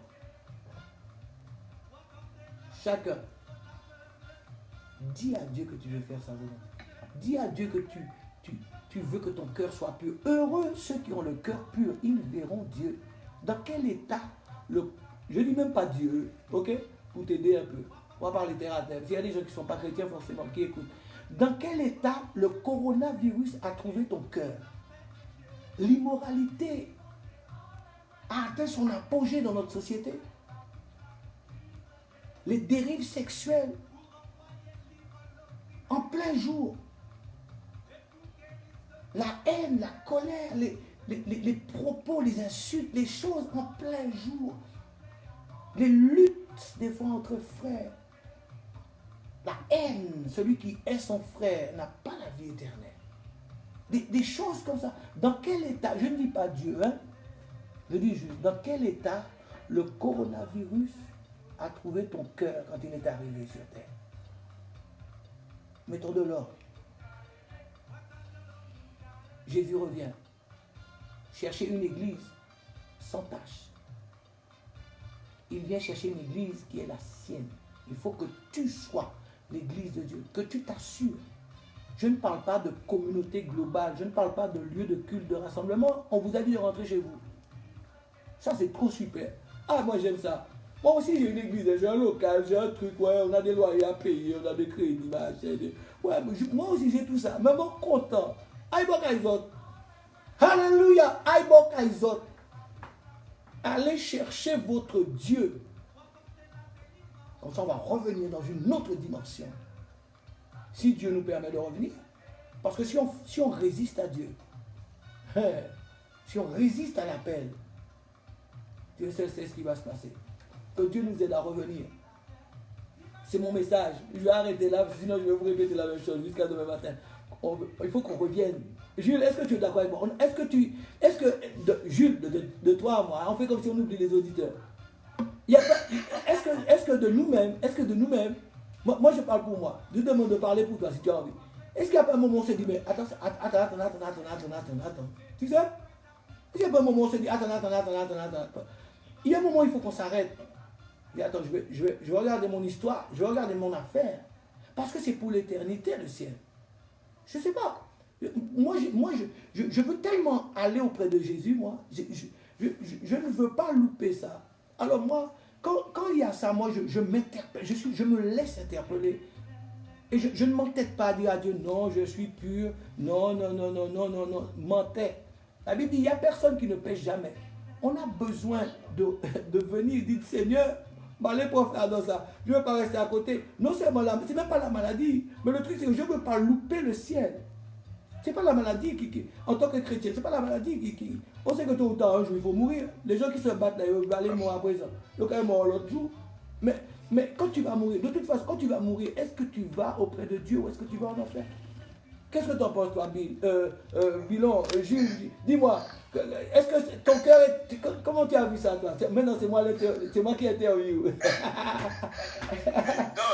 j'accepte le renversement. Non, je crois que tu nous permets en tout cas de prendre conscience que la récréation est terminée. Je crois que le spectacle, la récréation de l'Église dont nous faisons partie, comme tu dis, dont nous faisons partie, je crois que l'arbitre a sifflé la fin de la récréation. Et je crois qu'aujourd'hui, le monde, on voit bien, comme tu l'as dit tout à l'heure, les Italiens, tout le monde est dépassé. Et la question de fond aujourd'hui, où sommes-nous, Église? Comme toi, je dirais, où sommes-nous? Donc je crois que aujourd'hui, plus que jamais, il faut, je vais employer un gros mot, mais je vais l'expliquer, il faut changer de paradigme, il faut changer de modèle, il faut qu'on prenne conscience que l'Église a échoué. Il faut qu'on le dise tranquillement, on a échoué. Comme tu l'as bien dit, on a voulu faire, mais je crois qu'on n'a pas trouvé le bon timing et on n'a pas prêché fondamentalement le bon message, parce que nous aussi, de par notre histoire, je pense qu'on a accepté un message assez simpliste et un message qui allait dans le sens de tout le monde. Donc je crois qu'aujourd'hui, ou en tout cas moi, ce que je retiens dans ce que tu viens déjà de développer, c'est cette remise en cause personnelle et de dire plus jamais on sera pareil. Et si aujourd'hui l'État, le gouvernement a envoyé l'Église chez elle, c'est pour qu'elle puisse réfléchir comment faire l'Église autrement. Et je crois s'il n'y avait pas le coronavirus, on aurait continué à penser qu'on est les meilleurs, qu'on est les plus forts, qu'on est déjà au ciel, alors que humblement on reconnaît en quelque part que nous avons tous, je dirais même, et tu l'as si bien dit, par rapport à Mulhouse, c'est pas une anecdotique. C'est-à-dire que symboliquement c'est très fort, tu l'as dit, tu as osé le dire, beaucoup ne le diront pas, on n'accuse pas, on n'est pas, j'ai bien vu dans ton développement, tu n'es pas dans l'accusation, mais tu es dans cette, disant à l'autre, prenons conscience, voilà, il faut que l'Église se convertisse et se repente. Voilà, on a besoin d'une véritable reconversion, humblement, je dis, et tu l'as bien dit, nous, et je crois que ce message-là que tu viens de porter de manière objective, je dis que même moi, j'ai pris conscience encore plus que jamais, parce que souvent on parle, on dit oui, l'Église, mais on a l'impression de prêcher dans le désert. Mais aujourd'hui, on se rend compte de manière concrète, et qui l'eusse pensé que ce serait un petit virus, parce que tu l'as bien dit, ce n'est encore que l'hors d'œuvre, même pas je crois que c'est l'hors d'œuvre qui est là. Donc, vas-y. Non, ok, je t'écoute, je dis que c'est l'apéritif, ce n'est qu'une entière matière. Voilà, tu as dit, voilà, c'est l'apéritif que tu as dit, tu n'as même pas dit l'hors d'œuvre, tu as dit l'apéritif. Donc pour dire, et moi je souscris à 100%, et je pense, de manière objective, après cette repentance de l'Église, cette conversion de l'Église, je pense que Dieu va susciter maintenant des personnes qui vont véritablement prêcher le vrai message.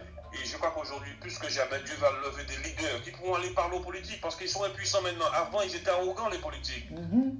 Mais aujourd'hui, ils sont dans...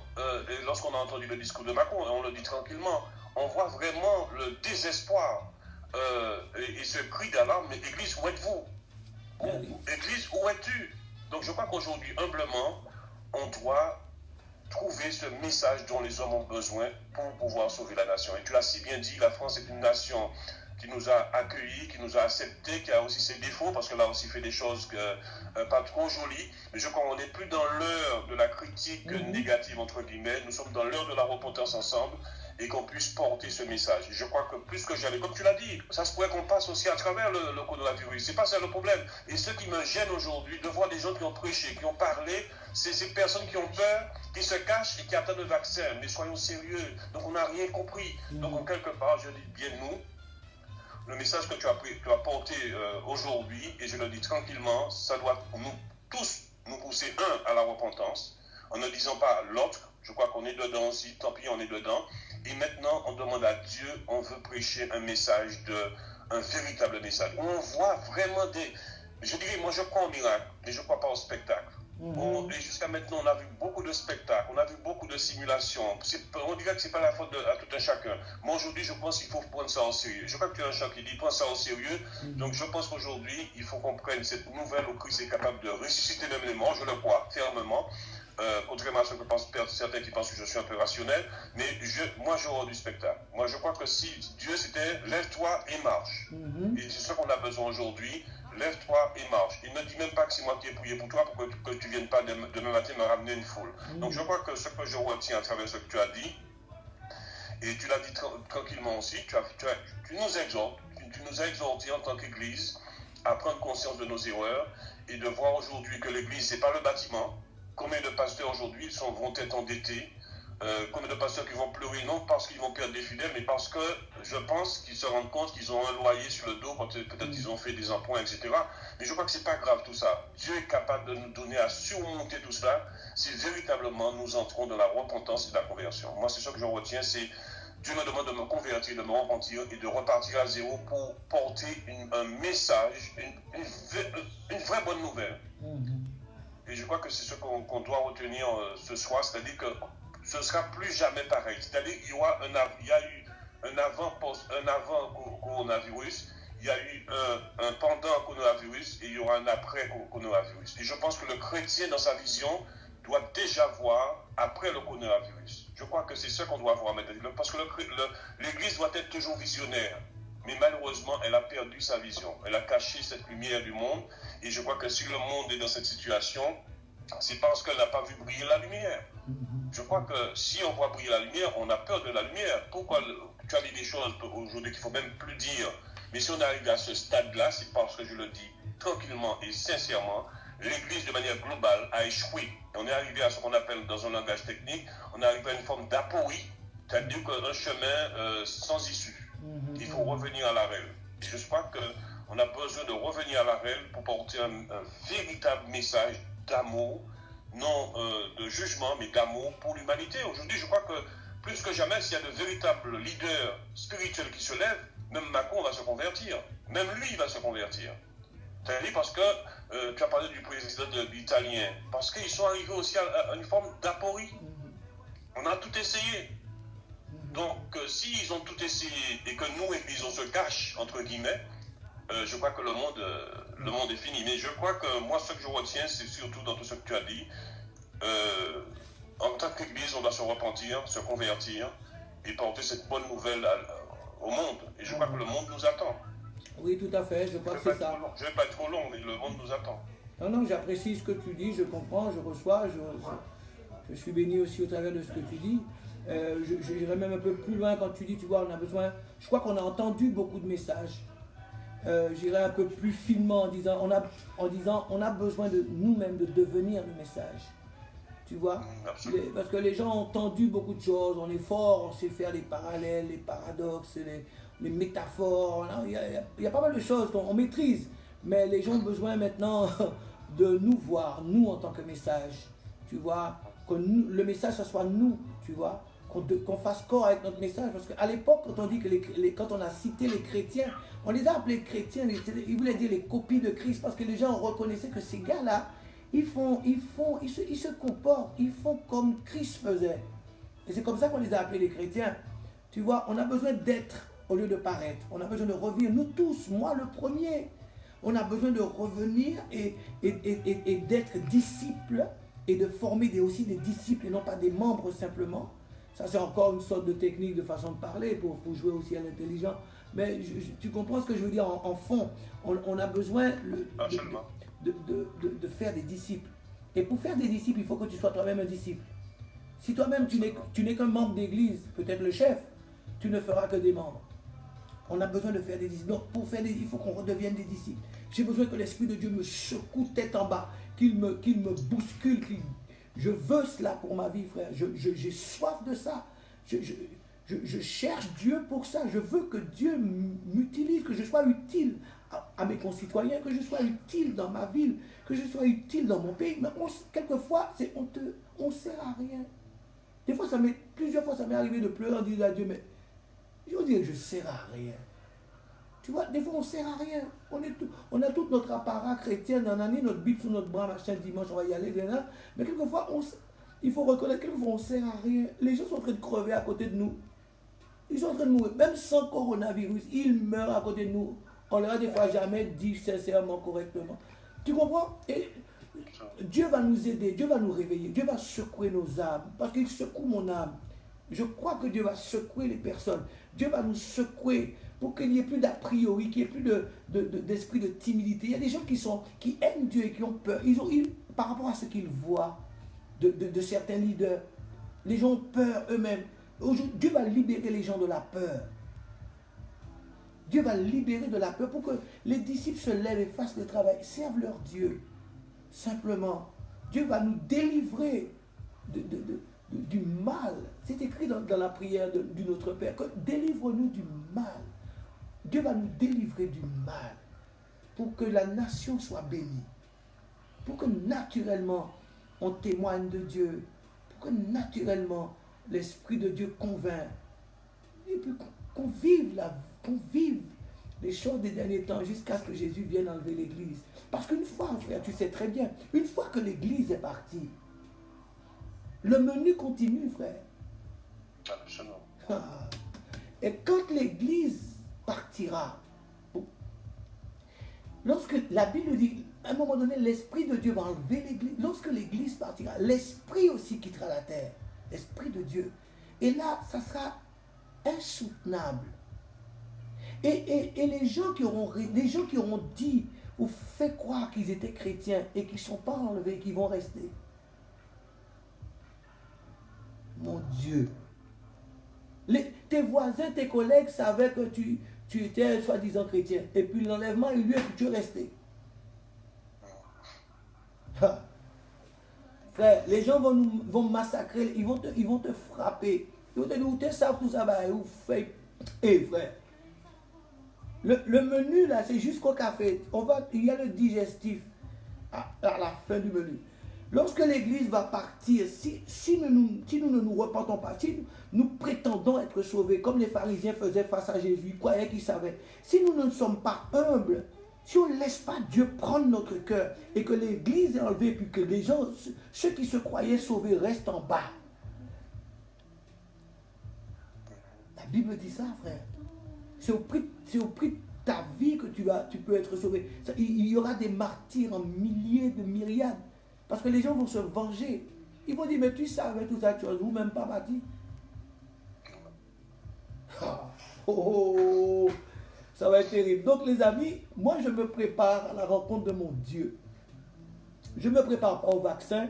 Ils trouveront le vaccin, trouver le vaccin, pas trouver le vaccin. Ils vont nous bénir, ils vont trouver, ils vont pas trouver. Moi je m'attends à mon Dieu. Je m'attends à mon Dieu. Je veux aller au ciel. Non, j'ai trop souffert sur la terre, mon gars. Ah non, je ne laisse pas encore le péché me tenir là. Non, frère, la terre, qu'est-ce que la terre nous a apporté? Que des pleurs. La Bible dit qu'au ciel, il essuiera toute larme de nos yeux. Au ciel, on ne prie pas. Il n'y a pas d'intercession. On est avec Dieu et c'est fini. On sera bien, frère. Préparons-nous, puisqu'il a dit que c'est comme ça que ça va se passer. Préparons-nous, Église, prépare-toi réellement à rencontrer ton Dieu. C'est la vocation. Nous sommes voyageurs sur la terre. On passe. Préparons-nous à rencontrer notre Dieu. Tout ce qu'on peut faire pendant qu'on est là, faisons-le. Lavons nos cœurs, purifions nos cœurs. Aidons ceux qu'on peut aider. Parlons à qui on peut parler. Soyons vrais. Soyons authentiques. Visons l'authenticité. Aspirons à l'authenticité. Et puis un jour, hop là, l'église va partir, ça sera fini. Et on s'en approche. Que Dieu bénisse tous ceux qui nous ont écoutés ce soir. Et j'ai ma fille qui me fait des signes. Comment? Aziz, ok. Que Dieu vous bénisse. Jules, je ne sais pas, j'ai dit tout ce qu'il y avait sur mon cœur. Et je suis content que tu aies pu m'accorder encore l'opportunité de nous parler, d'échanger. Merci à tous ceux qui nous ont écoutés. Juste pour te dire, je ne dis pas, cela ne vient même pas de moi. Peut-être, je me rappelle, ça fait plus de peut-être 20 ans je me rappelle, tu m'avais dit une parole, mais je ne sais pas si c'était une parole prophétique, mais c'est comme si tu me disais, en tout cas, pas oublier-moi, un truc comme ça. Et c'est vrai que depuis, ça m'a toujours marqué. Et si dernier temps, ça c'est revenu encore à moi, où tu me disais, oui, il faut que tu appelles Jean-Philippe, parce que moi, je pense que ce moment-là, aujourd'hui, c'est un moment prophétique. C'est-à-dire que c'est un moment où Dieu lui-même a choisi. Et je crois qu'aujourd'hui, plus que jamais, on doit quand même être conscient de ce qui se passe, de ce qui se joue. Et je suis content que tu nous aies accordé ce moment. Je ne sais pas si tu as le temps pour répondre aux questions. Oui, j'ai le temps, il n'y a pas de souci. On est confinés. Macron m'a donné tout le temps. Je suis payé pour rester chez moi. Alors on est prêt. Si les gens veulent poser des questions, en tout cas, je vais essayer d'y répondre. Si tu es d'accord, parce qu'on nous a envoyé des morceaux, 3 morceaux. On va d'abord écouter un premier morceau pour nos amis auditeurs. Et après quoi, je crois que le premier morceau, c'est Adoré. Enfin, il y a un titre, hein, elle vient tout juste de me l'envoyer. Donc, on va l'apprécier et après quoi, on va revenir sur le plateau. Donc, Thierry est toujours à la console technique. Il m'a dit que c'est OK. Donc, on va apprécier ce premier titre et après quoi, on va se retrouver. Merci. Alors, on va arrêter le Facebook. Okay. Je vais dire à mes amis de Facebook, bye bye. Pendant ce temps, je vais continuer avec Radio FM Espoir. Bye bye, à la prochaine. Que Dieu vous bénisse. Ok, force.